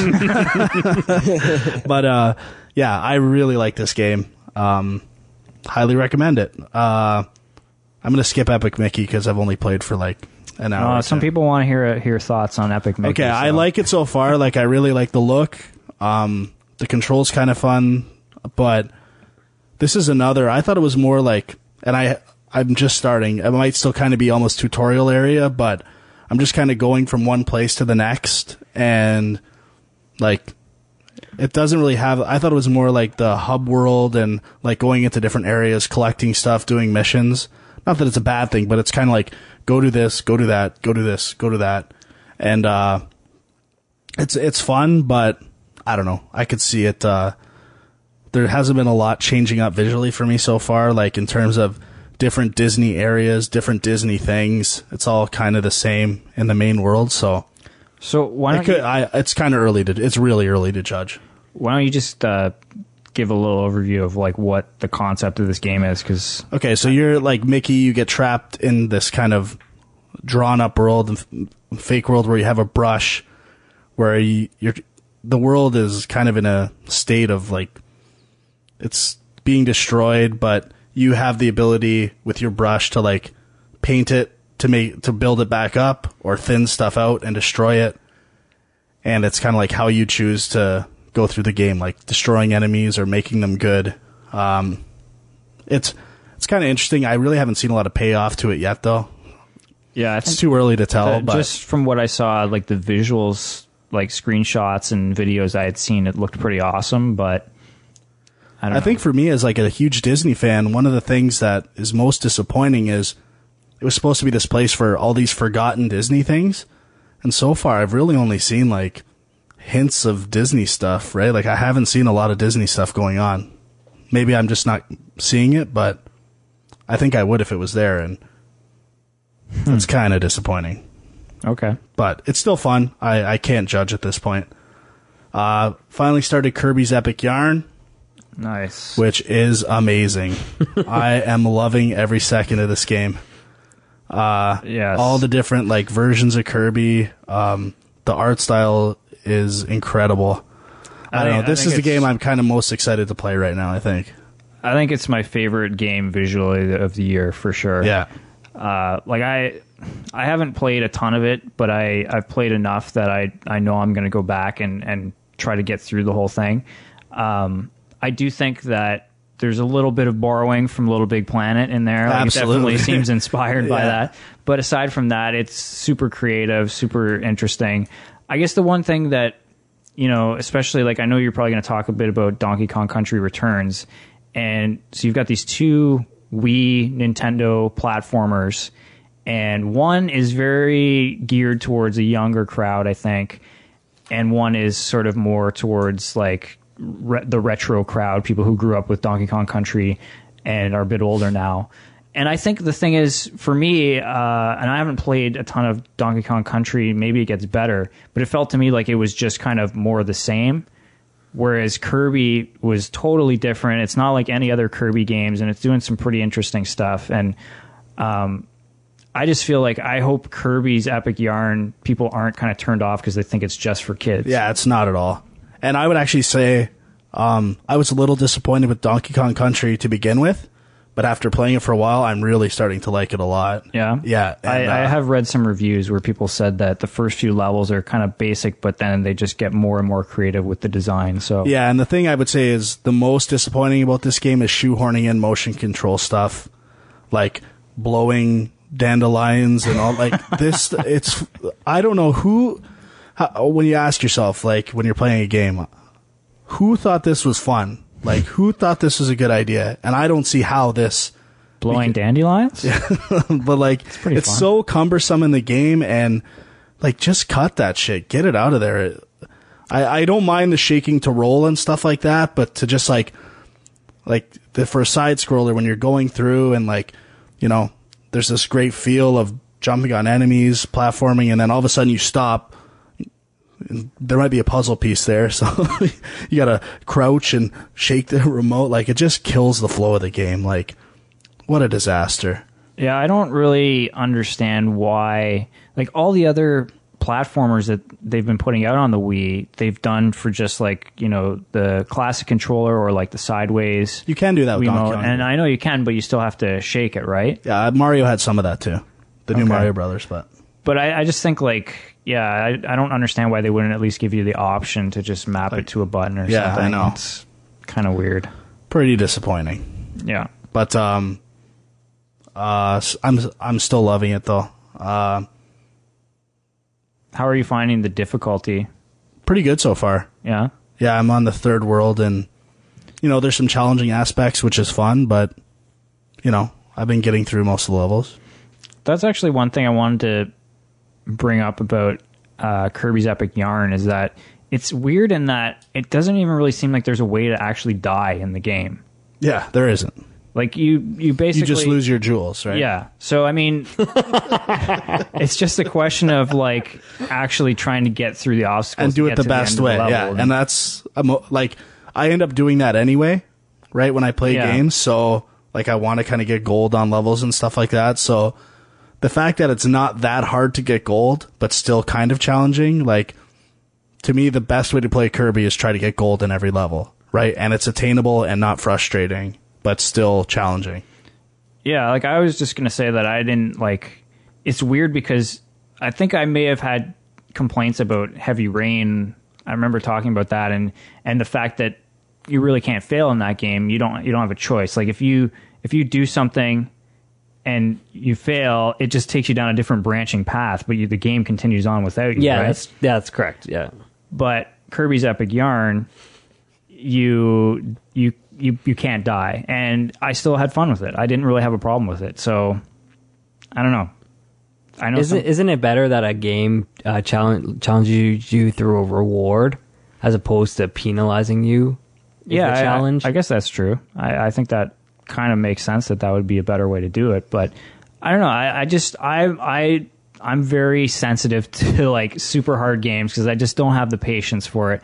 But I know there's lots of people out there who are, like, hardcore gamers, and they're proud of their achievements. But do you think Kirby's the game for them? Well, I guess not. But I'm just saying that, you know, I think there's people who would enjoy it who maybe would shy away from it because they think it's too easy, but it's still fun. And I think maybe more games could learn from that. But on the contrary, like, the time attack runs on Donkey Kong, like, you pretty much have to play the level perfectly. yeah. And there's no, like, maybe there is, I just don't know about it, like a ghost that would kind of show you how to do it. Like, it's trial and error, and I'm done with that shit, bro. Yay. But, okay, I briefly played Sonic All-Stars Racing, which was actually pretty good. I haven't played it a lot, but it's a good kart racer, and I would recommend it to kart race lovers out there. So many kart racers, though. This is one of the better ones, I'd say. Yeah? Yeah, on par with Mario Kart. NBA Jam for Xbox. I had played the Wii one. Don't even look at the Wii one if you're thinking about getting this game. Get the Xbox or PS3. It's like, looks a million times better. The controls are so much more natural, especially if you're like a old school fan of NBA Jam. And the online as well. Like, And achievements. I guess, yeah. I don't like those things. I don't even... Who cares about those? And Pac-Man Championship Edition DX is the final thing. DX. What's the DX stand for? Deluxe, I think? I don't know. Is that it? I think so. Okay. I didn't know. Pac-Man CEDX. CDX. CDX. Classic. Pac-Man sees dicks, he eats them. He's on a CDX diet. I played this game, the night I bought it, I played the fucking shit out of it. Like, constantly trying to get I got every achievement, every high score, and then I was like, I'm kind of done with this. But I still love it. It's kind of like Geometry Wars for me. Like, two of the best, like, just pure experiences on the Xbox Live Arcade. Now, I don't know if this is, like, have you played any of the Space Invaders remix I have not. games? No. I'm kind of curious if it compares at all. I mean, I've seen some of the gameplay videos for the new Pac-Man, and it looks pretty cool. Yeah, I honestly, I love it. Like, I wish more friends were playing it, because then, like, score-wise, it might be more motivation to play. Right. Like, that was more or less my motivation for Geometry Wars. Like, it was the newest game that got me back into score again, rather than just, like, the single-player experience, like, trying to get the highest score. And this could be a game like that, too, if, you know, there was a bigger network of friends that were competing, I think. Yeah. Okay, so that's it for you, then? That's it for me. That's it? That's it. I did want to bring up one more thing, though, about the Hollywood discussion about the law. Like, one thing we never really talked about was, like, it's Hollywood bringing it up. And who's, like, most at risk to video games becoming popular and successful is the movie industry in Hollywood, right? Ooh, like, conspiracy theory. I think that's the biggest thing there. Like, it is dwarfing, like, we talked about Call of Duty is the biggest entertainment. For sure. Like, and that's got to be part of their motivation for that as a state. Interesting. Sorry, I was dwelling on that the whole show. I wanted to bring it up. All right. PC, do you got some stuff you've been playing that you want to talk about? My time's been limited with the new baby and stuff, but I played a couple of older games just to try them out. Call of Duty Modern Warfare. I've been playing through that. Somebody still has my copy of that, I think. I don't know. Yeah. Not That'd be me. It's good. The story's kind of, I have a hard time following it sometimes. I don't know if they do a good enough job of explaining it, but the scenarios are pretty cool that they have in it. And then I'm only 5 hours in for Fallout 3. I don't know if you guys have played Fallout 3. Have you played that a lot? I've played about an hour of it. Yeah. I'm the same. I've played about 5 hours. Okay, yeah. So you guys might have the same feelings as I do, but it's mixed. About 10 minutes. Okay. Oh yes, here we go. So you guys got to like the current time, right? You got past did you get out of the vault? Out of the vault. Yeah, for sure. Okay. Yeah. Okay. So yeah, I have mixed feelings because it seems cool and it seems like there's a lot you can do, but it seems so clunky at the same time, especially the combat. My biggest issue is navigation. Yeah. Like knowing how. Like there's one part where you're supposed to go to that radio place, and you don't know you're supposed to go through these subways and stuff. And I'm like, where the fuck am I going? Like, and I'm getting killed, and I'm just snapping, and I don't know if there's I don't know how to read that map or the waypoints or something. I think it was a bit confusing to me. But I snapped way before that. But I really do want to get back into it. That might be one of the next things I play, actually. Yeah, and then get into New Vegas, hopefully. Yeah, I got the Game of the Year edition, so yeah, I do. I'd like to try, but I'm not sure I'm playing it right. Oh, you're playing it right. Nice. That's it for me. I guess we should say, or Huck, you should say your stance on Bethesda games. Again? Did we talk about it before? I think I've talked about it every show. Really? I didn't remember that. I think it may have just been in passing. Huck hates Bethesda games. Well, the combat's always so clunky in all of them. But how do people love these games so much? Like, they get like 10s and fucking 9.6s. Like, they're cool. Like, I can see the idea of like a huge world that with infinite possibilities. Which one's that one again? Like what? Oblivion? Like Oblivion and Fallout are kind of like. But I just don't find them that much fun at all. Like, but with the sword combat, it you're looks just like terrible. hitting this thing, and the animations are shit. The whole aspect of going, you can go as far as you can, and you'll know you're going too far because you keep dying, and it's just like, where's the gating, man? Where's the fucking gating? It's called laziness. But now Fallout New Vegas, they didn't do that one though, right?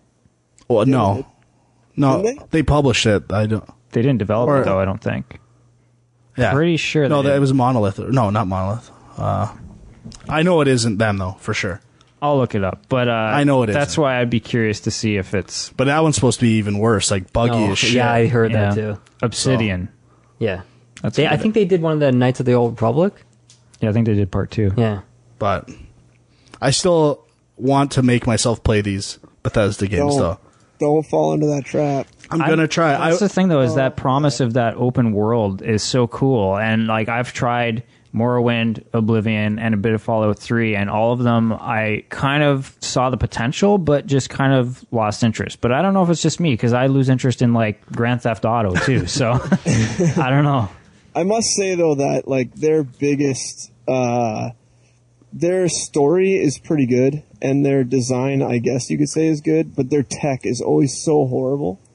And I do think that Bethesda buying id or acquiring id is a great move by them. Or no, what is it? ZeniMax? ZeniMax. Yeah, something like that. Is like a great move, because obviously it is all tech and no design, no story. No story. Right? So it's like the merging of the two polar opposites into one sort of like company. And I think they could actually produce something pretty good together. And yeah, I just hate everything Bethesda does. Even Wayne Gretzky hockey? All right. Maybe I like that. I didn't know they did that, but Apparently they did, according to their Wikipedia page. Which Wayne Gretzky hockey? 1988, I think the NES one. Oh, okay. probably didn't play that then. I was wondering if it was the Probably would have hated spoiler. it. All right. We will be talking about hockey games in a little bit. So, Huckcity, you been playing anything else? Yeah, actually, I've been playing a few older games as well. I picked up Splinter Cell Conviction. Actually, it was on sale at Future Shop one day for $10. Whoa. Yeah, So I almost fired that up today too. Picked that up. It's not really an I older love that game per se, I but- loved all the Splinter Cells before this. I got a little soured on it near the end. The last quest or two or level or two didn't really appeal to me as much as the other ones. But overall, that game's awesome. The tech's great. There's still that same, I felt like, I know a lot of people didn't really play it, but the Bourne Identity game, I can't remember what it was called exactly. Born Conspiracy, I think? Bourne Conspiracy, yeah. I felt like they kind of borrowed a lot of their sort of interrogation moments from that game. I don't know how many people even played that game, but I liked it a lot. And other than that, the tech and everything's really good for that game, shadows and everything. The other thing I played was the Castlevania demo. I didn't think I'd like that game at all, so I never even considered picking it up. But after playing the demo, I think I'll actually like that game a lot and considering picking it up sometime. I don't know if any of you guys have. You're talking Lord of Shadows, right? Yeah, or, Lord of Shadows. Yeah. Lord of Shadows. Or Lords of Shadow, I think. I don't know. Lord of Darkness. After playing that one of demo, those. It's something of Lord. So, I don't know where the S is on Lords or Shadows. But yeah, I played the first chapter, and that'll probably be one of the next things I get back into. Between that and the demo kind of hooked me into it. I kind of want to pick it up. I don't know if I'll pick it up anytime yeah, it soon. seems like a game that got 7.5s and stuff, but everyone who plays it really likes it. Yeah, I'm kind nothing about the advertising or hype really ever drew me in, but playing the demo, I think it's a game. It's kind of similar to God of War, and I think it'd be something I'll be interested in. The combat has a nice heavy feel to it. I really liked it. Yeah. The other thing I picked up just the other day, Gran Turismo 5 and the Sly Cooper collection. Both of those I picked up. I'd never played any of the Sly Cooper games before, so I started at the first one, and I'm loving it so far. I'm still not very far in, but I think it's great. It still stands up today. I never would be able to tell that it was made, 10 years ago or 8 years ago, whatever it was. And it looks great. GT5, also, I'm only about 8 races in or so, not very far at all, but feels good, looks great.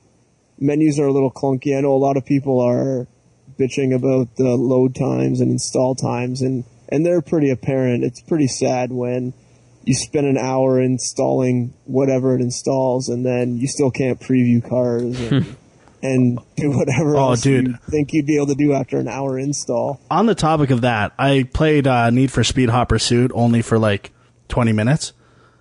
But I didn't activate my EA Online Pass when I first, and I don't know if this was a result of that or not, but I had to watch a minute and a half ad starting up that game. Actually, I think everyone has to watch that. I remember hearing. Is it just one time or every time you start up that game? I haven't fired it up a second time. Not sure. Holy shit, that is the worst. If that's where we're going, That's where we're going, man. I'm out, bud. See ya. I'll stick to my fucking Super Nintendo. Well, all I have to say is that if you didn't know there's about an hour install for GT5, that would be a lot worse than your... Yeah, I know. That's true. And it was like that on the Prologue one, too. Same thing. Yeah. So I knew it was coming, so I just popped the disc in, started the install going, and walked away for an hour. You didn't even get like a cool screen of somebody smoking a cigarette or anything? That I wasn't may an have. hour. I don't know. I didn't even It turn was on the TV. awesome. I wish it was an hour. What was that, Metal Gear? Yeah. Know yourself And for it. ashed out and... Fucking amazing. I think it was just a blank screen saying, "You're now at 1%. You're now at 2%. Yeah, I think that's like for loading times. As long as the load screen is amazing, no one cares. Just tons of explosions. Just play the Kobe commercial nonstop.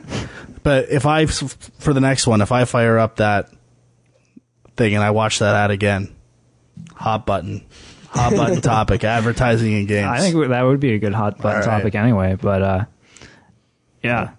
So is that it for you, Huckcity? Yeah, that's it. Other than my usual NHL, Madden, sports addiction. What'd you think of the PlayStation Move controls for Sly Cooper?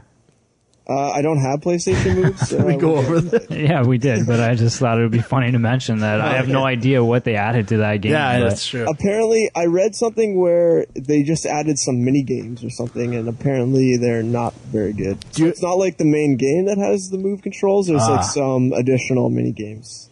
Do you have a 3D TV, Huck? I do not know. I don't know why you bought Sly Cooper. I'm debating getting one, and Sly Cooper will be the first both of game those you play. games have 3D support. Yeah, Sly Cooper and Gran Turismo both do. Interesting. 3D. Boxing Day. Yeah. Have to pull the Actually, I trigger couldn't on even. that. It was hard for me to find the Sly Cooper. It was only in the move section of games. Yeah, I noticed that at Future too. Shop, there's like a move section, and it was only in there. I couldn't find it under the normal games under S for some reason. I don't know why. I guess only people with PlayStation Move want to buy it. I guess so. All right, I got a couple quick things to talk about, and then we'll get into our hot button for this episode. So, Goldeneye, I don't know how many of you guys had a chance to like I see played anything of it. multiplayer briefly, but Right. I actually wanted to talk about this too. Now, so have you played it or no? I couldn't say play it. I have this issue where I don't know how many other people, but I have a plasma TV, and when I loaded up Goldeneye, it was so dark, I couldn't tell where doors were. So there was a certain level where I actually could not figure out, like right at the beginning, still in the dam, where I could actually not figure out how to progress because the wall where the door was so dark. And the map wasn't obvious where the door was. I couldn't tell there was a door there. I thought I had gone the wrong way. So I literally spent half an hour walking around, like retracing my steps, trying to figure out where to go. So what you probably have to do is there's like a settings screen where you can set the brightness. Oh, I know all about the settings screen there, Dwight. I cranked it up to 100%. You know how it says crank this up till you see the logo? Right. I have my brightness on my TV 100. I have the brightness on the game 100, and I still can't see any logo. That's pretty weird. It's basically unplayable for me right now. Now, what I did do is actually I went out and I bought A new the TV? component cables. Is it 3D? I bought the component cables for the Wii, so I'm hoping they actually just arrived today. I'm hoping that will improve the quality and allow me to actually see what the fuck's going on. Well, So I can say I have a plasma TV and I played with component cables and I didn't have any issues, but I didn't play without the component cables. So I don't know. That's interesting. Yeah. Now, I don't know, like, that was my one big selling feature when I bought my plasma TV, that it could get really, really dark colors. So I don't know if that's part of the problem. Like, I haven't heard anything from people with LCD TVs, and I know LCDs naturally can't get as deep blacks. Right. So I don't know if that's part of it. But I'm gonna try with the component cables probably this week or next week sometime and see if it's any better. I really hope it is. And then you can let us know on these component cables. You can let us know on the next episode how it went. Actually, yeah, I kind of want to come back to GoldenEye when I've played a bit more. This is probably going to be the next game that I go through, but I just want to mention a couple things. First of all, the controls. So with the aiming with the Wiimote and stuff, I was pretty excited to actually try that out because I know, like, Huckcity, you had kind of talked about how you thought it was great for Resident Evil, and I thought it was good for the Metroid Prime games. I had a lot of fun with those. I think the thing is those games are a lot slower paced. As soon as you put it into like a fast paced first person shooter, it kind of falls apart, especially if you're doing multiplayer. Like, you just cannot turn quick enough. I think, as far as I'm concerned, classic controller is kind of a must for GoldenEye. I actually found the same thing, but I thought it was maybe just that I wasn't used to it yet, or that I hadn't maybe tweaked the settings. Yeah, right? I played around with those settings quite a bit, and I couldn't... I mean, it's playable, but it's just frustrating enough that you're just like, I just want to take out a classic controller. Like, why bother? So... I don't know. I did kind of feel that way, but I never really tweaked the settings, which I will do once I'm able to actually see where I'm going. Yeah, well, let me know if you get it working to a point where you're happy with it. But definitely, multiplayer is just like you're trying to move so fast and react so quickly that it's just you're all over the place. And we played split screen the one time. It looked like garbage. Like, it looked horrible. Yeah, and I mean, some of the levels are just not great looking levels. Like, we were playing that one nightclub one, and it's just so bland. But I gotta say, like, the actual campaign part of it is pretty awesome, pretty polished, and like, I was impressed with, like, even stupid stuff like they have, like, you know, like the intro credit sequence, like a Bond-esque intro credit sequence. I don't know how many Bond games have done that, but I don't think I had seen that in a Bond game before, and like the quality of that credit sequence was awesome. Is it a new GoldenEye song or the old GoldenEye? It's somebody else does a cover of the same song. So that was pretty cool. But I mean, I guess the thing to mention is that this isn't a straight up remake of GoldenEye. There's certain levels that are kind of brought back, or like elements of the original that are brought back. But it's kind of it's new missions, and it is Daniel Craig as Bond. New gadgets. You've got like a PDA type thing that you carry around with you. I would say it has the same feel for the level, but not the same layout or anything. Yeah, definitely. But, you know, like, it's just interesting to me that there's a first-person shooter on the Wii that I actually am excited to play, and that is kind of at this level of quality. I don't know. I'd be curious to see what the other Bond game is, the Bloodstone one. Like, it seems like the reviews were pretty negative, and I don't know if it's just that if the GoldenEye name is kind of like put blinders on people that they just love it that much more. I'm not sure, but I do think that this was pretty impressive for a Wii game at any rate, and I'm excited to play it some more. But the other game I wanted to talk about briefly is DeathSpank. Have you played this, Huck?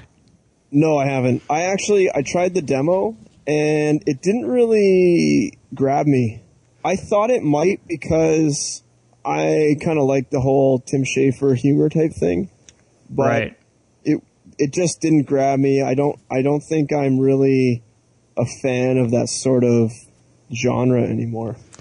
Well, yeah, so I guess it's by Hothead Games, which is Ron Gilbert's company, I guess. Oh, right, sorry, Ron Gilbert. But I mean, yeah, another guy who worked on Monkey Island and worked at LucasArts, and I'm a big LucasArts fanboy, so I'm kind of always interested in what these guys are doing. I picked this one up as part of like one of the Black Friday sales that they had on PSN. I was thinking about doing that, but I never did. Yeah, like I grabbed a bunch of games, and out of like the 4 or 5 that I got, this is the one that I kind of started playing and kind of got hooked on. But the thing is, I kind of played for, I don't know, I'd say maybe 4 or 5 hours, and I've kind of completed the first sort of major chunk of the game. And I'm starting to think, is this all there is to it? Because it's an action RPG, which I'm a fan of. I'm not a big fan of like pure RPGs, but somehow the Diablo kind of esque, like you've got the loot and stuff, but at least you're pushing the button and still actually attacking people. I like that, and I get really into. I just get hooked on, I guess, all the loot and all that stuff. And this has a great sense of humor, and I like the look of the world. It's almost like a 2D kind of pop-up book kind of style. But the thing is, after a while, it's just quest after quest after quest, and it does not feel like there's any sort of story at all. The dialogue is fun, and I like that, but I don't know. I'm just wondering if I'm going to get through this whole game and just feel like it was just menial task after menial task, and that kind of sucks.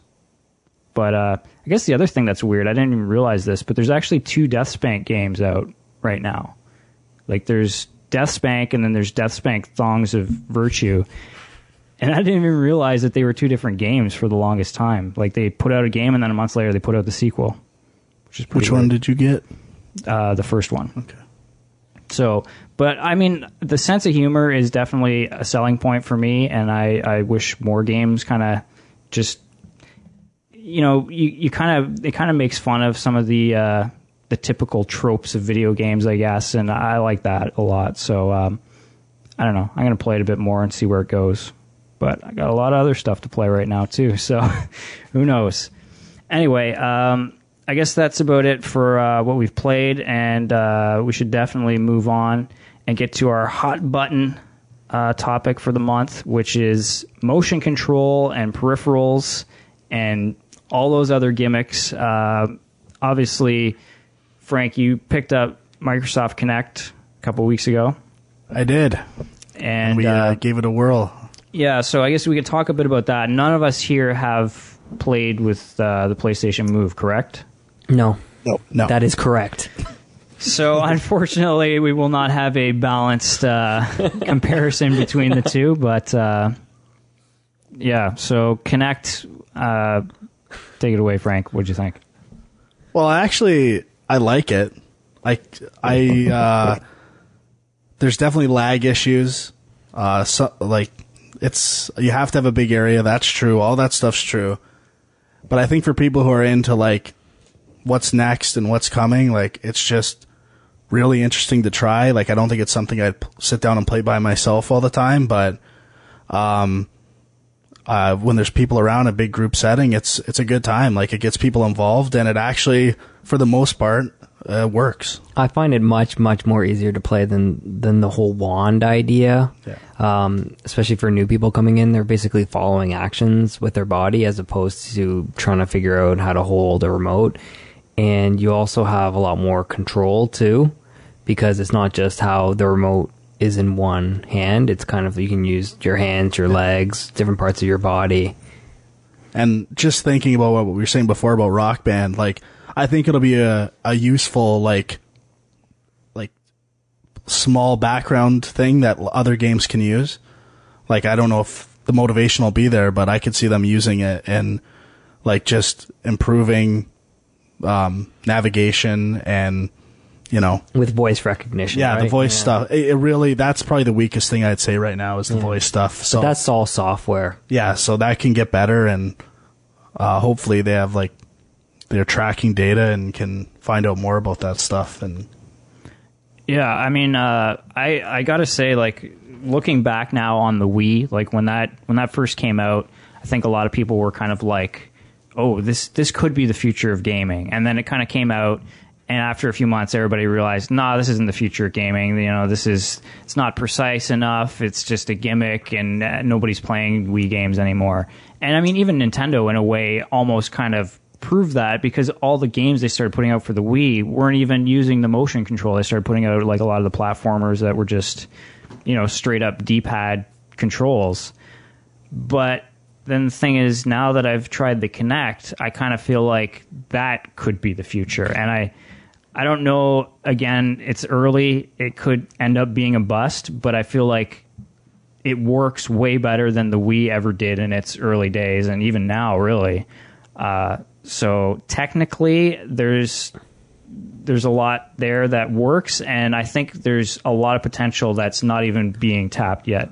And one thing I don't really hear spoken about in like all the like write-ups of Kinect and what people think about it is using the photos. Like that to me, when you got a bunch of people, that's the most fun thing. It was fun, but why is the resolution so shitty on that camera? I think it's just a price thing. Like, but it was $150 for those. I know. It just seems like in today's day of how amazing the resolution is on phone cameras. Yeah, I know. It's shocking how I think crappy it that might have is. been the lighting and No, for sure the resolution is poor. Yeah. On the camera, if you look it up. It's not my lighting. I forget what the number is, but I think it's like 640 by 480 or something like that. Really? Like it's not.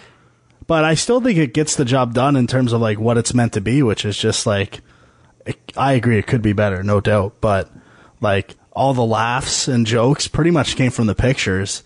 And one of the coolest things, like in Kinect Adventures, like it's like cheesy, but they have like these living statues where you kind of record motions and say stuff, and it puts those on a character like a hamster or like just stupid shit like that. But like you can be funny with it. Like, not just the pictures, but the videos that it takes too. When we were playing the dancing game, and they kind of showed some of the dance moves, speeds it up, and everyone's just kind of laughing at. Yeah, like that was always got a laugh pretty much. Like they do a good job of taking pictures at the right time and things. And I don't know. It can be frustrating, but it's always fun. I'm not sure, Dwight Guy, when you said it's the future of gaming, it's like a nice supplementary addition to the console, especially like things like it recognizes who you are, so it can sign you in, the voice commands, things like that. I think that's a nice addition, but I can't see how that's going to replace a controller. Well, yet for certain games. That's the thing. I don't know. I mean, one interesting thing that nobody is really talking about either is the fact that we could have Kinect games where you are holding a controller and standing in front of the TV and moving at the same time. But it's so, like when we were playing that dancing game, it was so tiring. Or any of those mini games that I can't see myself sitting down and playing a game for a long period of time like that, moving around. And yeah, I guess that's true. I mean, I think even people kind of cooled off on the Wii when they realized that, I have to hold my arms out to play these games. Like, I just want to sit on my couch and relax. I found the Wii games, they were good when they were mini games or like, the sports, because you're kind of, you play a little bit and then you pass it on or whatever. But that was totally my problem with Metroid. I found it so annoying to be holding the remote there for like an hour, aiming and... Yeah. But I mean, I think there's... I don't know, just the fact that you've got the camera, you've got the voice, you've got the motion tracking, all that stuff now can be brought together in a lot of different ways that, I think right now they're clearly just trying to capture the Wii market. And so they're only worrying about mini game type stuff. Mm-hmm.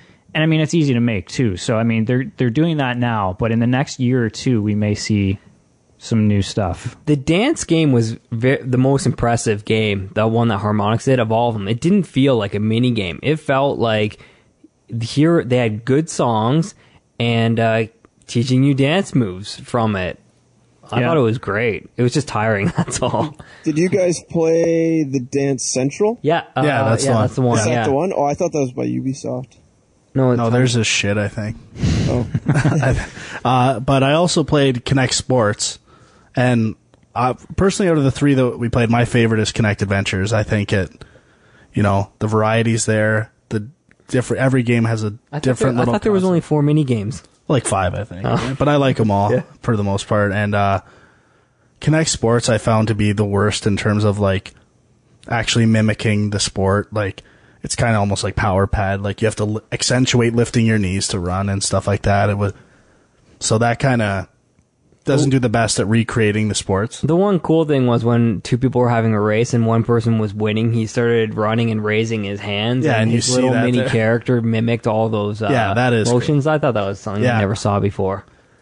Yeah, that was definitely a cool moment. But I mean, going back to the pictures you guys were talking about, I think that's like I've never played it yet, but I think that's a pretty cool feature where you can kind of record, like it records aspects of the game from almost like from your perspective rather than from the game's perspective. as you're playing.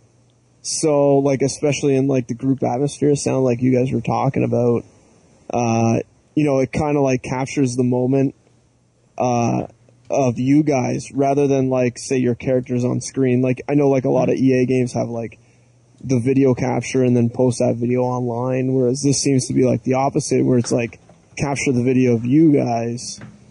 And yeah, then that's my favorite part by far. Do something with it.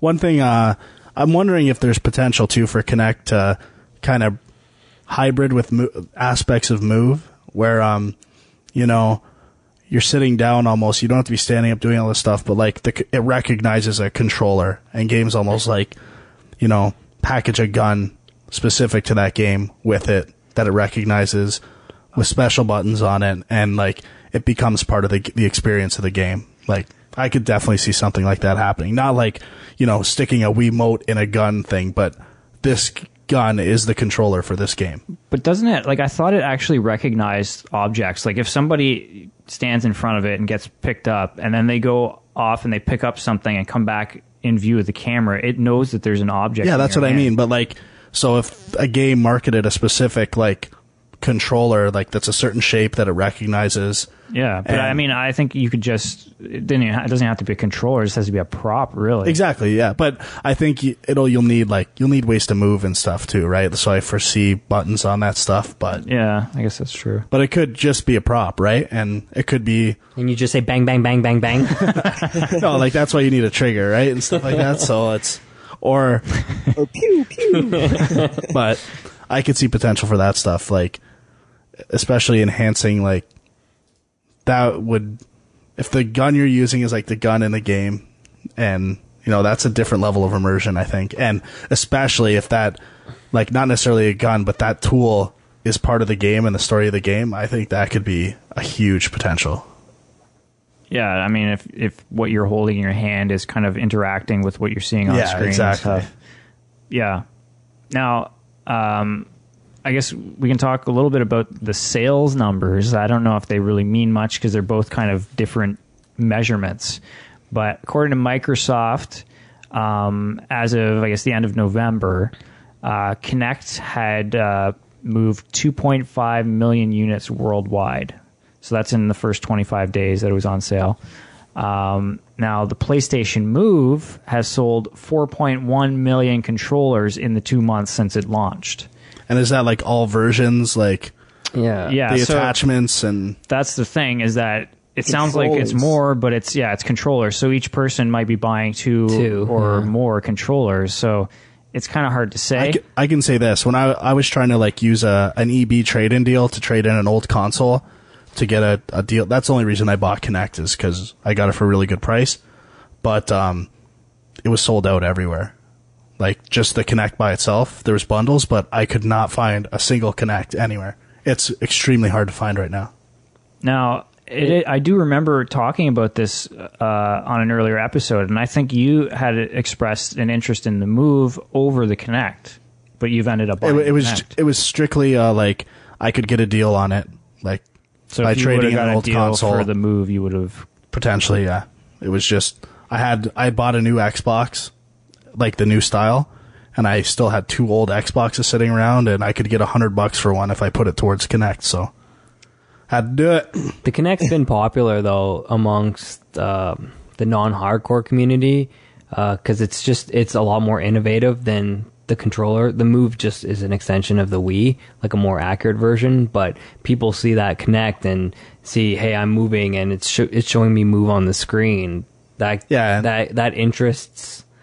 And even in the hardcore folk. Even in the hardcore community, I think it's true too. Like, as developers, I think, you know, we look at the Move as a more accurate extension of the Wii, where we view Kinect as something new and interesting. Yep. And I think we might be a little more tolerant of, like, little problems and stuff, because, you know, we'll see the big picture and still, you know, want to tap into that somehow. Yeah. What for the sales for the Move? When was that from? That came out in September, right? Beginning of September? So that's like 3 months versus 1 month? Yeah. No, well, they said 2 months. 2 months 2 versus 1 months month. for the Move? Yeah. And 1 month for Kinect? Yeah. Oh, yeah, it was September 17th, I think, for Move. Yeah. So like that's still pretty. I'm still pretty blown away by those numbers, actually. Even if the Move is just total controllers and everyone who buys a Move buys two, I think that's a pretty impressive number. Does that include bundles? I think so. Because like I know someone at work, he just got a PlayStation 3 and it came with two Move controllers. Because it's kind of they bundle, and same thing with Kinect. So that might be helping the sales as well. I'm with Andrew. Like, I'm surprised by just how well these things are doing. Like, I think I viewed them more as just Wii knockoffs and gimmicks. And like, I thought there was like, who's going to really look at this and be like, man, I want this? But yeah, I thought it'd be under $1 million for sure. But like $4.5 million and $2.5 million or whatever, like that's huge numbers for a month. But I think what we're looking at here is, you know, Christmas is coming up, and these are two things that are kind of new things that parents can get for their kids or whatever. But they're not losing money on these things either. Like normally when a new console comes out or something like that, they could be losing money. These things don't cost. Yeah, I think Kinect was like $56. Yeah, and those controllers definitely don't cost $50 a pop or whatever they are. So yeah, it's good on them. So yeah, that's pretty impressive. So I guess the big question overall then, do you guys see this as being the future? Do you see it all sticking around, or will this go away after a couple of years? Any thoughts in general on motion control stuff for games? I don't know. I think it might fade out as time goes on. I think the idea of having a microphone and camera on a video game system make a lot of sense. Yeah, it's like an extension of PC, right? Yeah, like, that just will come on consoles in the future. I don't know how much it's going to drive gameplay, though. Exactly. I think it'll be around, but never be the exclusive. Yeah, way. I agree, Andrew. I don't know. I still can. I can see potential. Like, I mean, the controller took a long time for people to kind of accept that. I mean, when I played games on the Commodore 64, I played with a joystick, right? And I remember buying the Nintendo and not really getting the D-pad and thinking that was weird and thinking, what the hell is this? And over the years, we've kind of come to accept it. I think stuff like this... I think we've almost come back to the joystick, though, with the analog sticks. Yeah, I guess that's true. But, I mean, I think it all comes down to precision, really. And if the tech can get to a point where it is precise enough that, you know, competitive gamers feel satisfied with, you know, the results they're getting out of these games, it could take over. I don't see why it wouldn't, but it's still... I still think the biggest gap to bridge is translation in a world. Like, and besides walking in the spot, how many cool ways can you think of moving through a world? And so many games now are focused on that, like, and it's part of it. Like, on-rail stuff just feels less of an experience, I think, and I think that's going to be the toughest thing to do in a cool new way that doesn't feel like a chore. Yeah. Or a game that is designed so, you know, that translation aspect is removed, and you're just, you know, still feeling the game without, or feeling like that movement without, you know, pushing a stick forward. What about a treadmill? Games are entertainment. I think it's interesting though, because like I always remember thinking about like Star Trek and the holodeck and thinking, okay, like it's just a room, but like I knew this all came from the holodeck for that. That's why Dwight loves it. Just read. But it's like how did that ever work? You know what I mean? Like how did they move around this room? It didn't. Well, clearly it didn't. But I mean, in order to have get, you seen that new Lexmark commercial? No. No. Okay, never mind. But I mean, in order to get to that point, that is definitely an issue that needs to be solved, is how do you fake feeling like you're moving without actually moving in real life? But I don't know.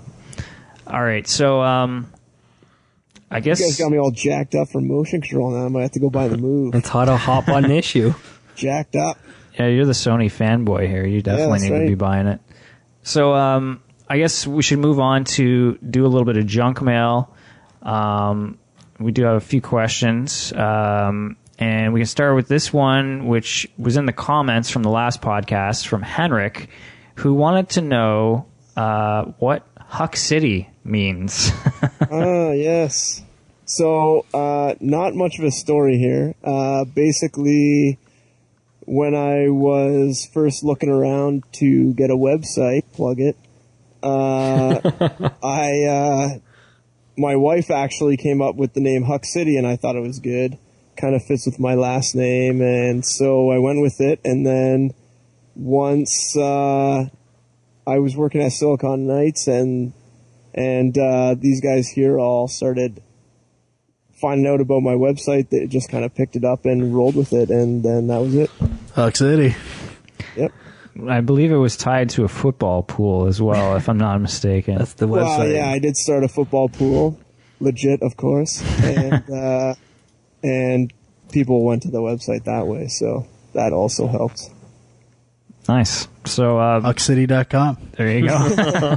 Check it out. Yeah. Stamped. I don't have Google ads. Wait for me to get the Google ads before you spam it. So, so we had also, we didn't actually have a direct question, but our good buddy Jay Cheel wanted us to discuss the concept of finishing games, playing games through to completion, because I guess he kind of has an issue with, like, he kind of loses interest after a couple hours usually and doesn't finish very many games.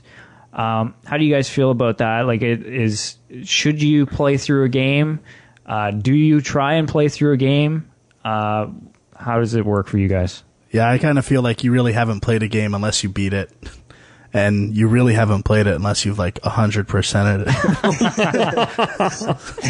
it. Like, obviously sports games and stuff like that is the exception, but, you know, you can try it out and see if it's fun or not and get entertainment that way. But I think to comment on it and really say, you know, this is a good game or a bad game, I think you need to play it all the way through. Give it its due justice. And I think a lot of times you'll find if you play it all the way through, it's a lot worse game. Like, they stretch it out and it's boring and it'll hinder your opinion of games sometimes. Kind of like Fable 3. Yeah, well, I kind of sometimes find the opposite, though, because, you know, I might have a game that I played for a few hours and kind of let it sit on my shelf for a while and didn't really think much of it. But then when I actually sit down and go back to it and play through the whole thing, I mean, that's one of the big problems with especially games with sort of decent storylines is if you're playing it in, you know, an hour here, leave it for a month and play another hour, leave it for a month, you're not going to get the full experience. You really kind of need to sit down and play through it in, you know, fairly consecutive sessions. So, but in the example you just gave, you still end up finishing it, right? Like, right. You don't. And what I'm saying is, like, giving it that time to actually, you know, fully appreciate the story and the progression and everything. I think sometimes you gain an appreciation for a game based on that. But I also think sometimes it's interesting, like, one of my biggest criticisms of games sometimes is the first level, to me, should be one of your best.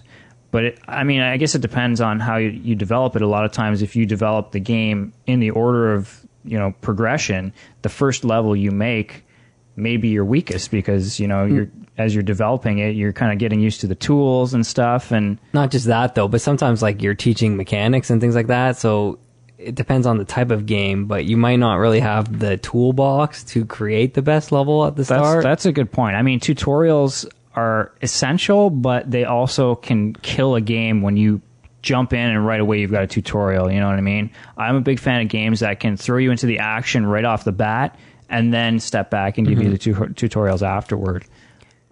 And we're kind of talking about, like, story-based games, right? Like, there's also the multiplayer aspect where you can just pick up and play all you want, or arcade games where it's like that visceral experience of just playing and being in the moment that makes the game fun. And I think you definitely have to separate the two when talking about this issue.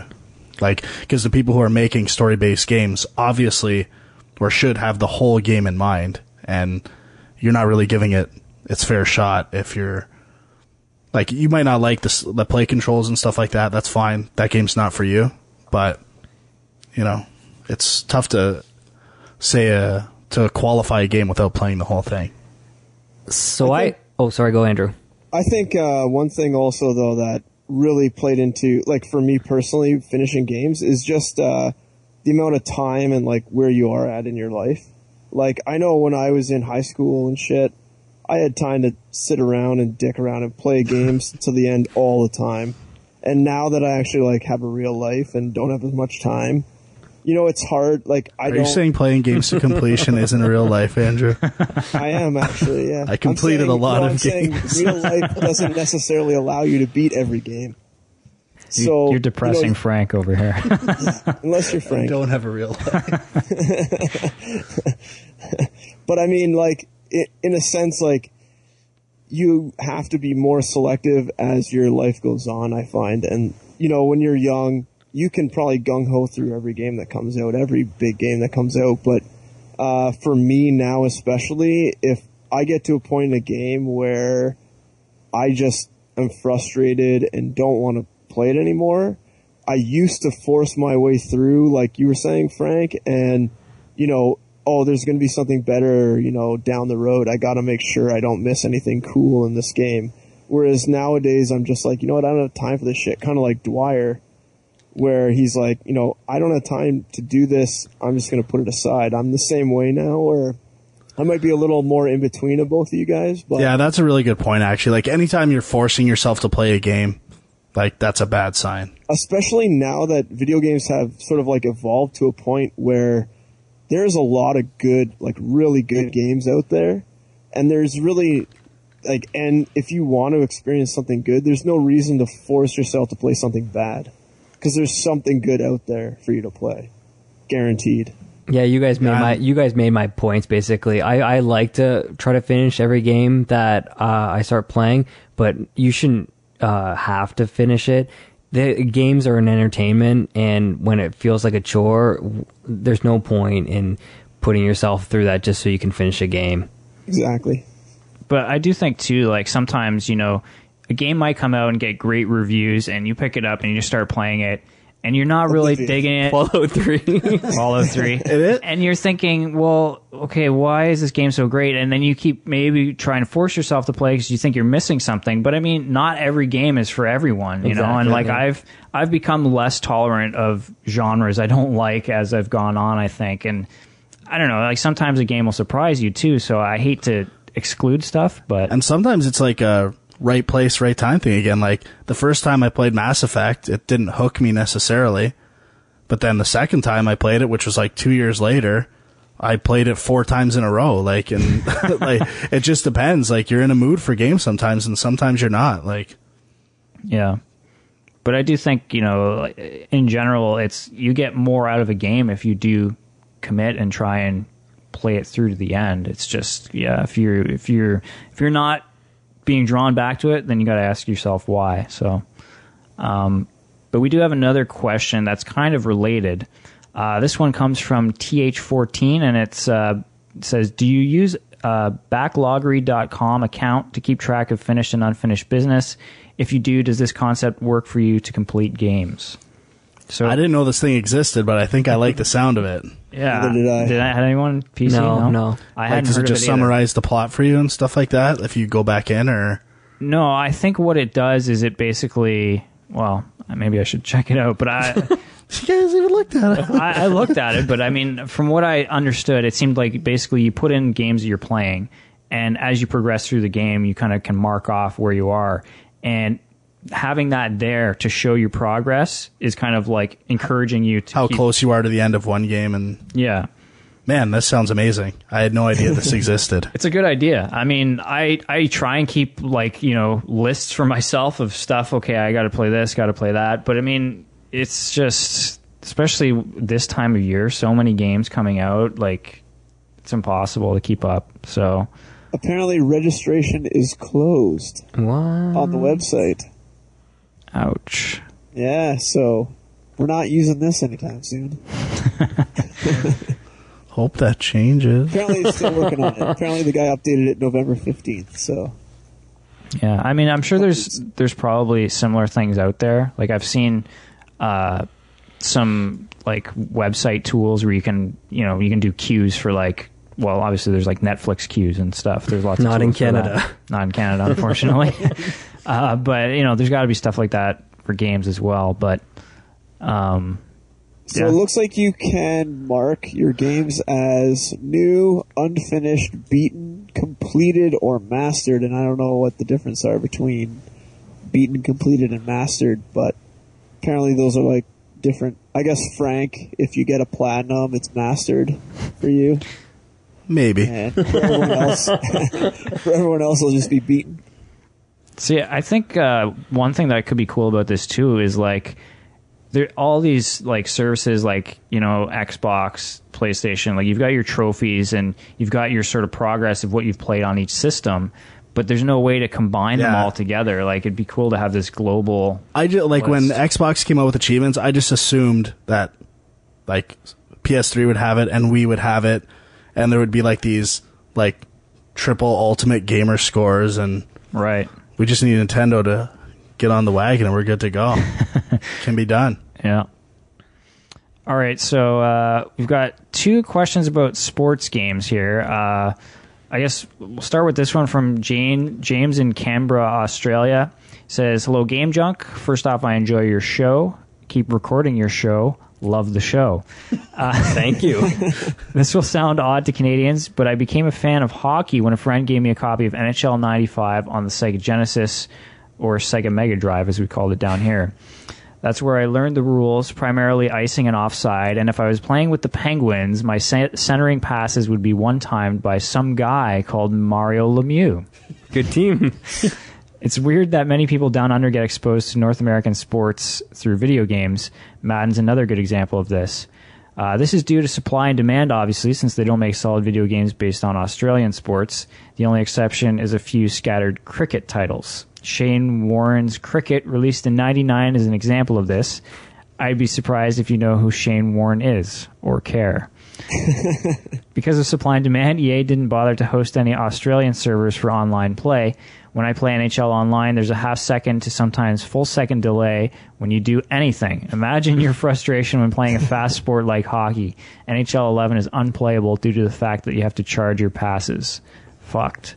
Now to my good question. Call, man. I hate charged passes. Easy.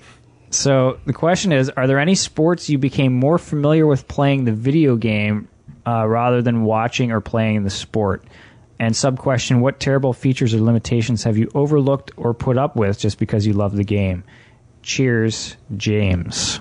So Madden, for sure, has given a whole generation of kids such a much more thorough understanding of how football's played, how defenses are, different coverages, schemes, all sorts of things. It's crazy how realistic and detailed that is.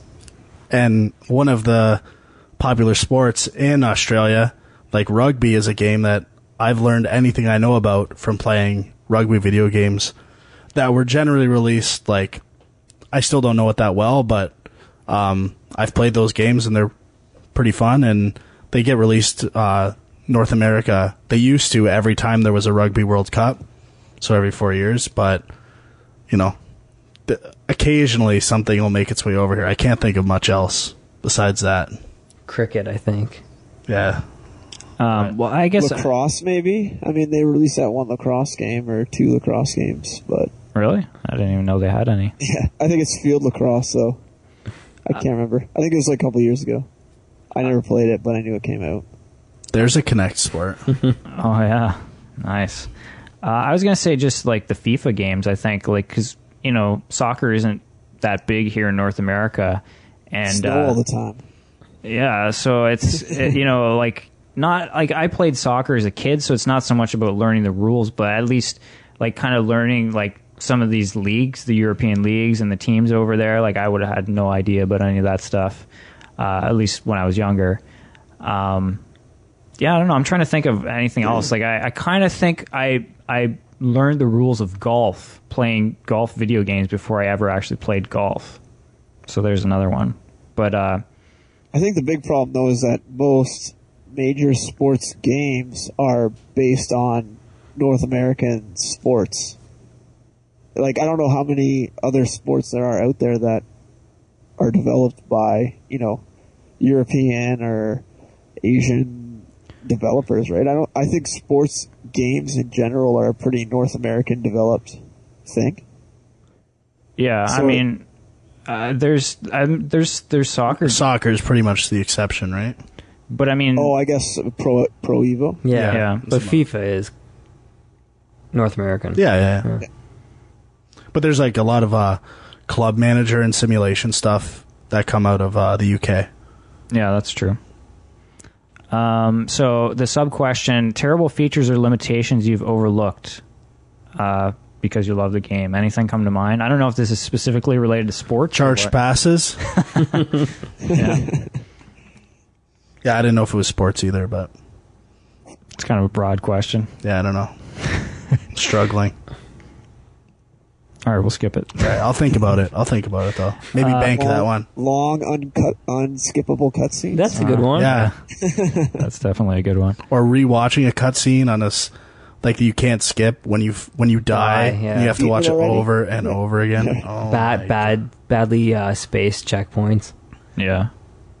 So on a related note, we had a question via Twitter from Hockey Blades, who says, "What is the best hockey video game you've ever played, NHL or otherwise, new or old school?" And we thought we'd turn this into a little top 5. And when we started, we didn't think we could do it, but Oh, we can. it is clearly. I think it's become my favorite top 5 list we've ever done. Yeah. Now I don't know how many people will even know some of the hockey games we're going to mention here, but we know them. we do. So who wants to go first, or are we just going to do 5 for? Let's do that. Yeah, we alternate. All right, number 5. My number 5, Power Play Hockey for the Sega Saturn. Never played it. It was a really good one. We used to play it all the time, and I don't know. It was Saturn was You only actually one had of a Sega Saturn? I did, and my friend had both of my friends had one too. So I don't know. That was like the most next gen hockey experience at the time. So we played it a shit ton of it.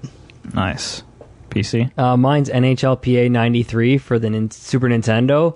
The reason why it's number 5 and not higher is because you couldn't add people to the different lines, and Jim Peck was one of my favorite players on the Pittsburgh Penguins, but he was on either the second or third line, and I really wanted him to play on the wing with Lemieux and Yager, but couldn't do it. So that was, but you could do it in the Genesis version, which made very little sense.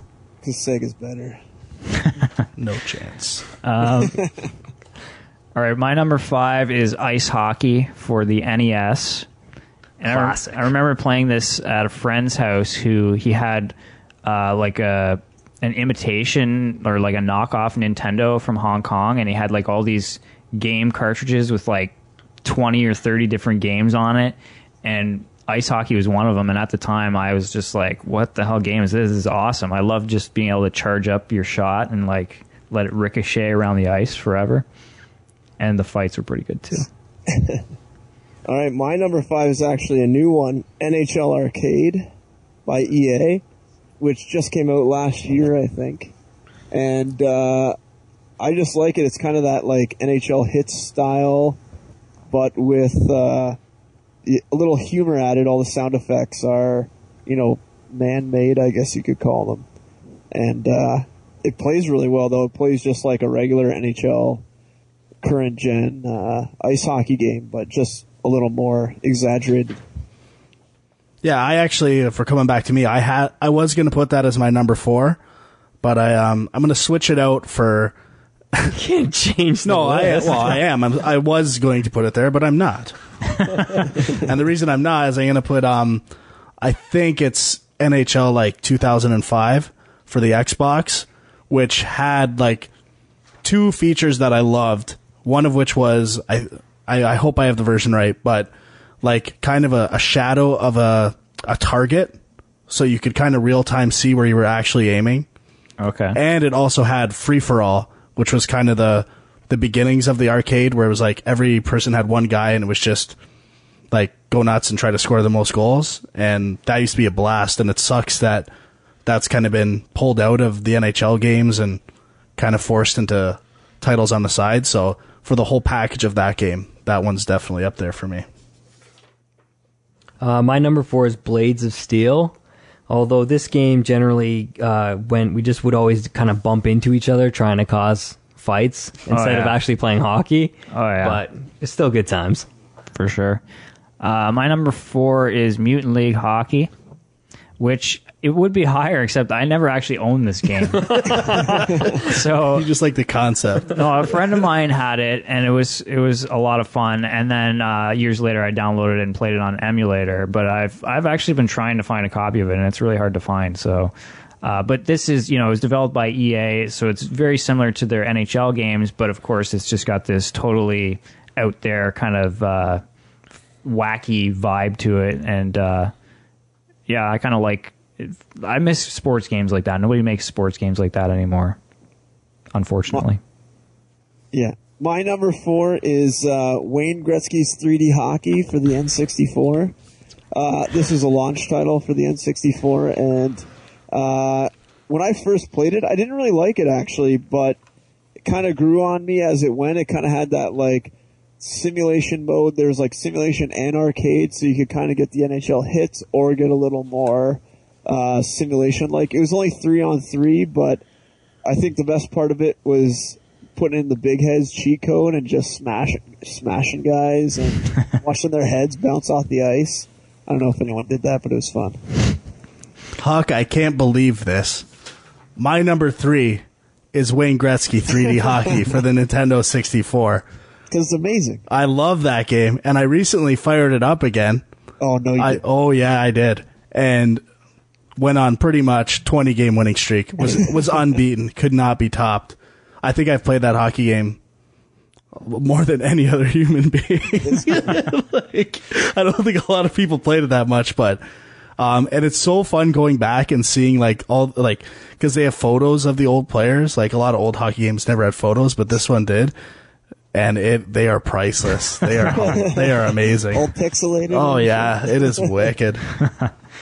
My number 3 is 2K5. This was the one that was $20. They brought down the price, I believe, to start competing with the EA Sports version.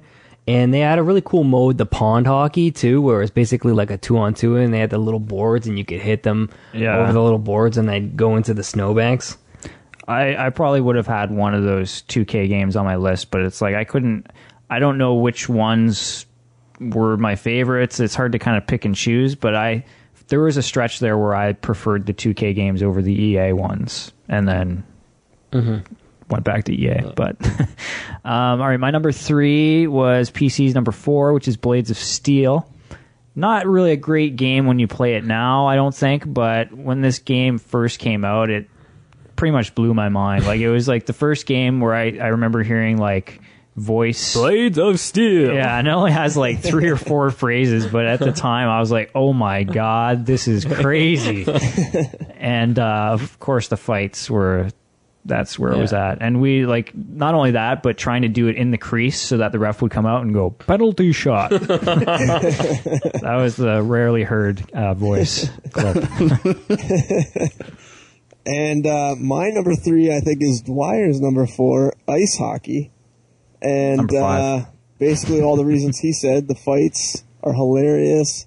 Watching everyone jump in there in a big scuffle is always good times. And just even like the nuances of playing the goalie with the gigantic net is always fun. It was cool too that it was based on like the Olympic hockey too. Yeah. My number 2 is NHL 94. Wait. For the Sega CD. Okay. The ultimate version of NHL 94. With amazing sounds and just the best overall package for, up until a couple years ago, was the best NHL game ever made. I spent so much time playing as the Buffalo Sabres, listening to Joseph in the Amazing Technicolor Dreamcoat. I can't even. I would be sad to get a number for that and think of how many days of my life total. Did you have a favorite song on Joseph? I don't know. It changes every day. It changes. I don't know. I love it. I love the whole thing. Love it all. All right. But yeah, what an amazing game. Just like still, I was dying for like when they did a 20th anniversary version of Madden, they had like old Madden, like Madden 96, I think, with like new rosters and stuff. And I would love to see a version of old NHL 94 with updated rosters. Yeah, that would be awesome. My number 2 is NHL 2010. Huck, was this the first one that had the pro mode, or where you were Be a pro? Be a pro. I think that might have 09. been 09. Yeah. Okay, well, this was the first one I played that had that mode. And actually, it was, I think, my first one on the Xbox 360 that I played, and it was so much more polished, the controls and things like that. I thought it was pretty cool.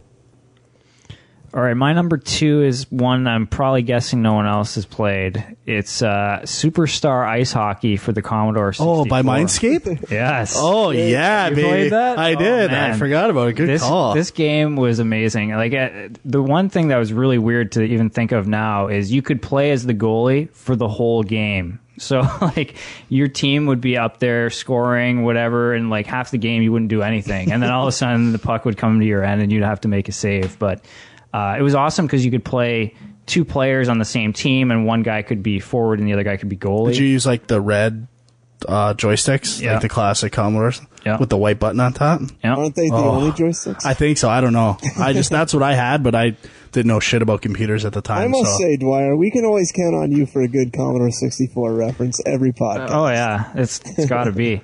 But, I mean, this game, too, it had, like... has to be done, but there's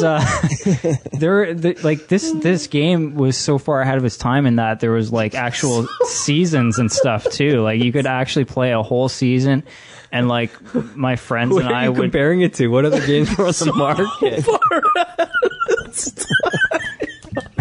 I don't see what's so funny. It honestly was. I don't know. I know. Because like we would literally like play through a whole season as a team through the whole playoffs, and like no other games really. I mean, Blades of Steel, I guess you could kind of play like a playoff round or something, but you couldn't actually play a whole season. Power of PC.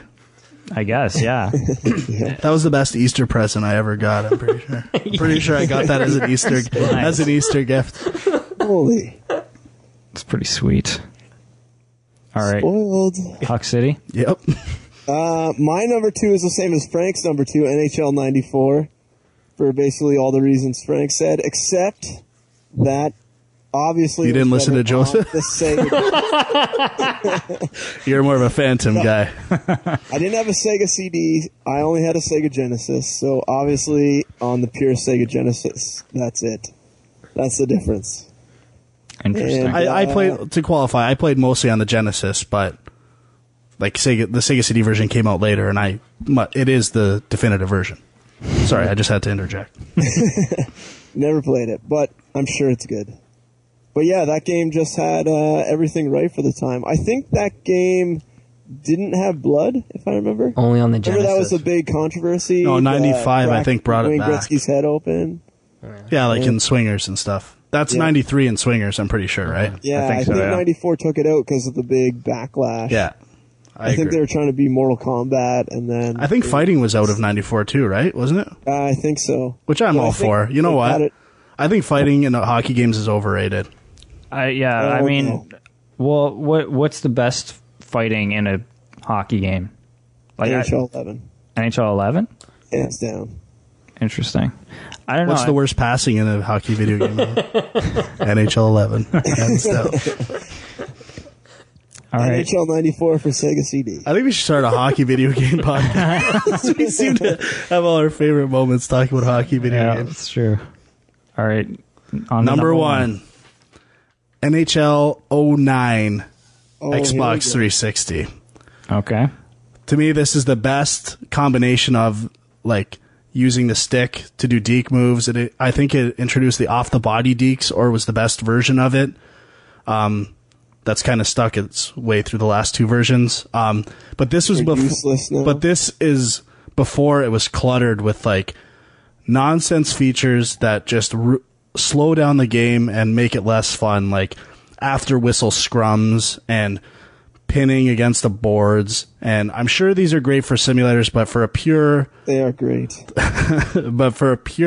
hockey fun time, Go back to NHL 94. you can use that Sega in CD. reviews if you want. That Pure hockey fun time. for pure hockey fun time, it's all about NHL 09. And and no stick breaking and bullshit like this. Like, just keep hockey games fun. Goodness.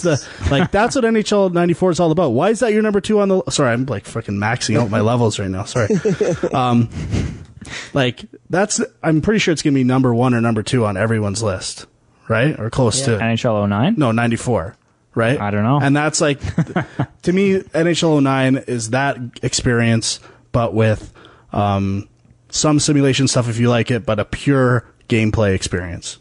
And like using the right stick to deke is probably the best mechanic in any sports game today. And that's why I think hockey is the best translation of video game around. Like that feeling of scoring a goal is captured so well in today's hockey video games. All right. That was emotional. Yeah, it happens. That just happened. Mine was NHL 94, probably more of a nostalgia thing. Amount of time played, enjoyment had. Couldn't be beat for me. Yeah. Pure hockey fun time. Right there. Put it on the box. I am on the same page as PC on this one. Although I will say, like, I know NHL 94 is always the game that people bring up as like the pinnacle of the EA hockey games, but like to me they all kind of blur together. Like I think 93 was the first one I played, and I was playing on the Super Nintendo, so I wasn't playing on the Genesis. I kind of remember 93, 94, and 95 all being really good. Yeah, I just remember 95 to 97 like feeling much looser, and I don't know, it just wasn't the same after that. It wasn't a big difference, but the thing is, like, the game started to get faster. Like, they would speed up the gameplay, but then you couldn't do like the dekes, and it would lose some of the subtlety. So I don't know. I think 94 probably is just kind of the sweet spot between all of them, but I don't know. They were all pretty good. Like, I remember when these games first came out, and like that was literally like weekends, you know, getting together with friends, setting up tournaments, and like, I mean, that was just all we did for a long time. So That's all we still do. yeah.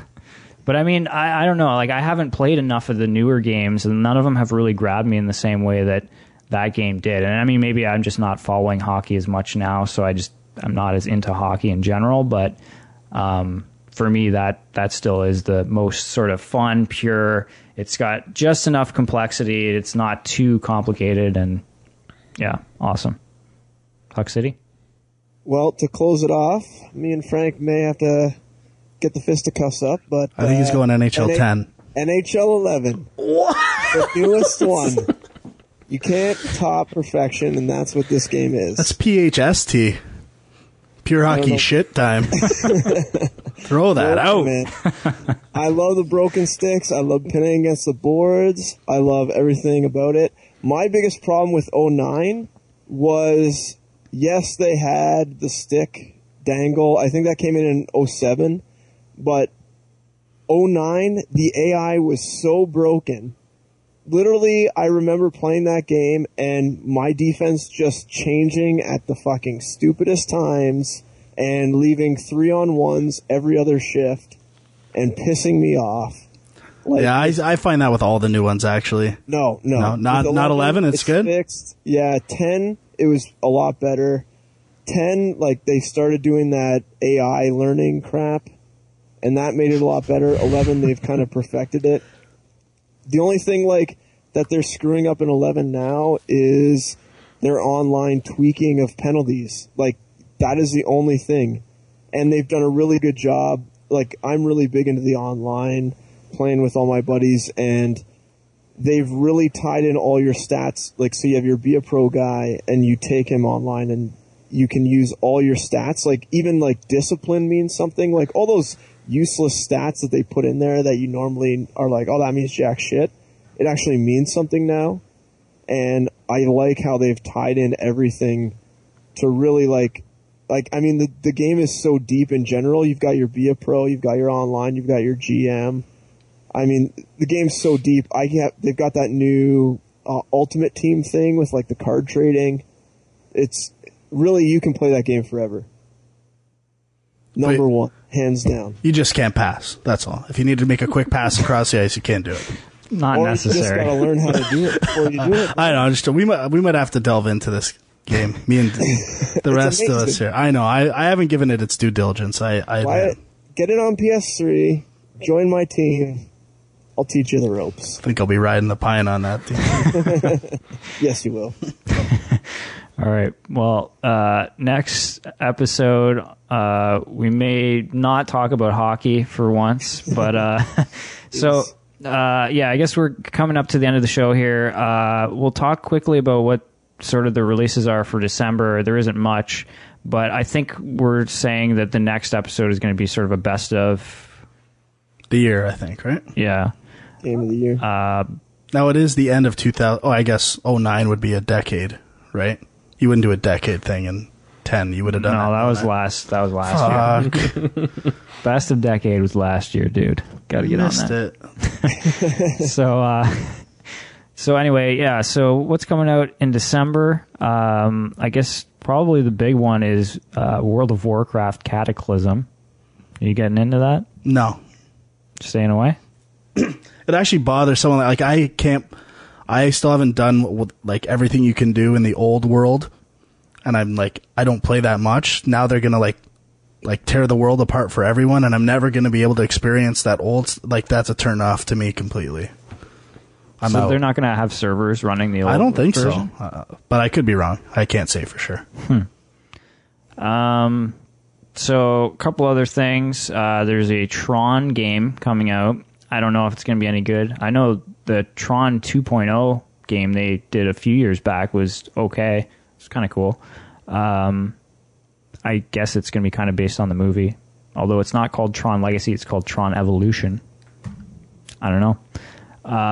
Infinity Blade coming out for the iPhone, which I'm pretty curious about.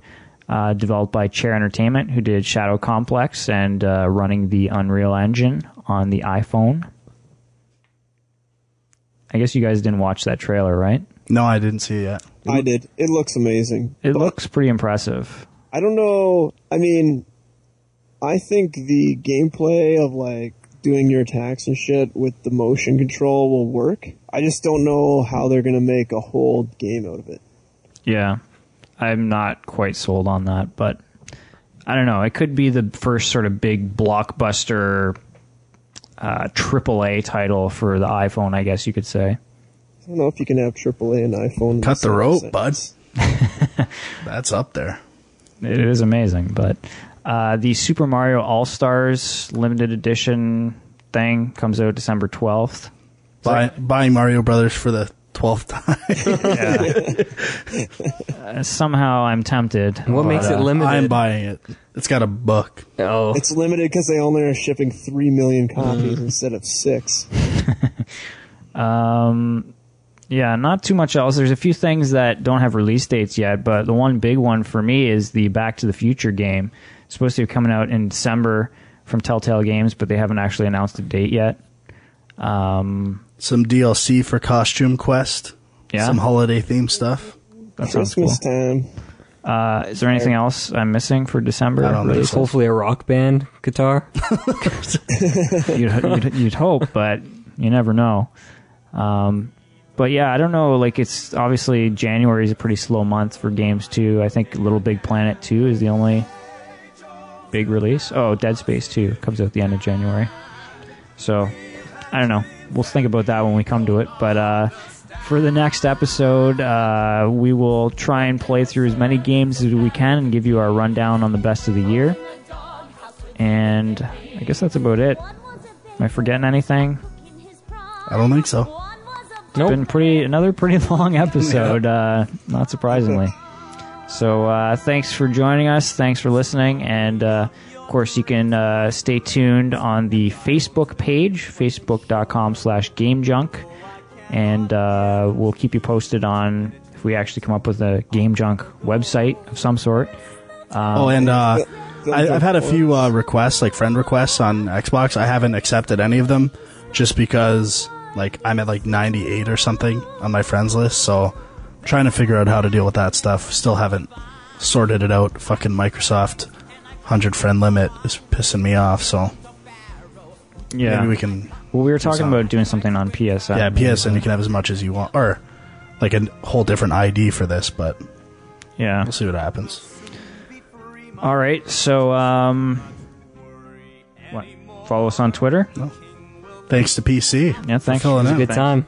Yeah. Good job. Next time there's a Rock Band release, you gotta come I'm back. in. Well, maybe I could do a follow-up, too, when the guitar comes in. Yeah. And we can Yeah, talk about that. That's true.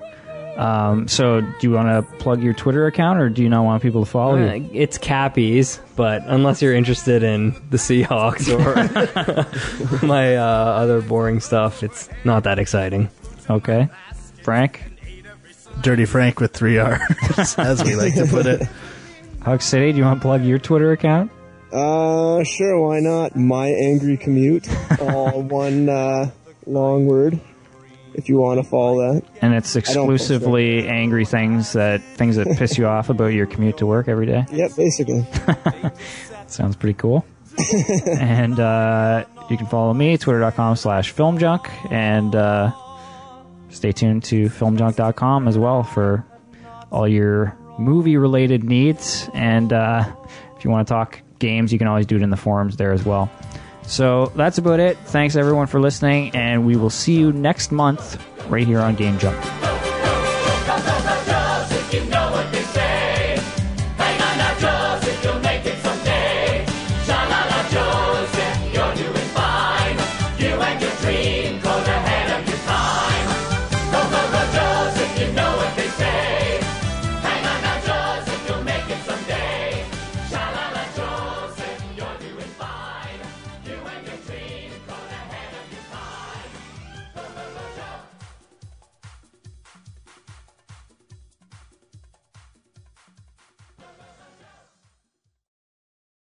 Kill-tacular.